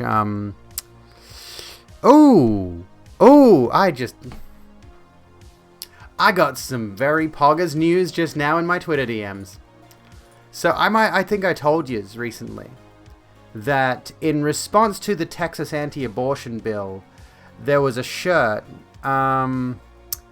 which is a coat hanger in a pentagram shape, as a form of satanic protest against the abortion bill, against the heartbeat bill. And Lucia Everblack just told me the shirt has shipped. Fuck yeah. Alrighty, I'll sort that out in just a moment. Anyway, let's go. Why is this paused? I'm paused on an ad on Namaroth stream. Now I have to wait for the ad to play. Fucking cool. Fucking cool. Alright. There we go. I am going to just quickly drop my socials in here, which honestly, at this point, if you're not already following me on Twitter, if you're not in my Discord, if you're not subbed to my YouTube, if you're not following me on Insta, if you're not following me on Facebook or TikTok, you're a shit cunt. You should be following me on all of those social medias. You should be a good person and join me here in the place where we do good things and talk about how other people are bad and we're not. Bye. I'm gonna hit the raid button now. Anyway. Yeah. I'll see yous tomorrow. Tomorrow, usual time. Well, tomorrow, 9 p.m. Australian Eastern Daylight Time. Fuck, that's awkward. Tomorrow, 9 p.m. Alright? Be kind to yourselves and each other, even though I've obviously been a bit of a bitch tonight, but I don't care. Be kind to yourselves and each other. I love your faces, and I'll see you when I'm looking at you.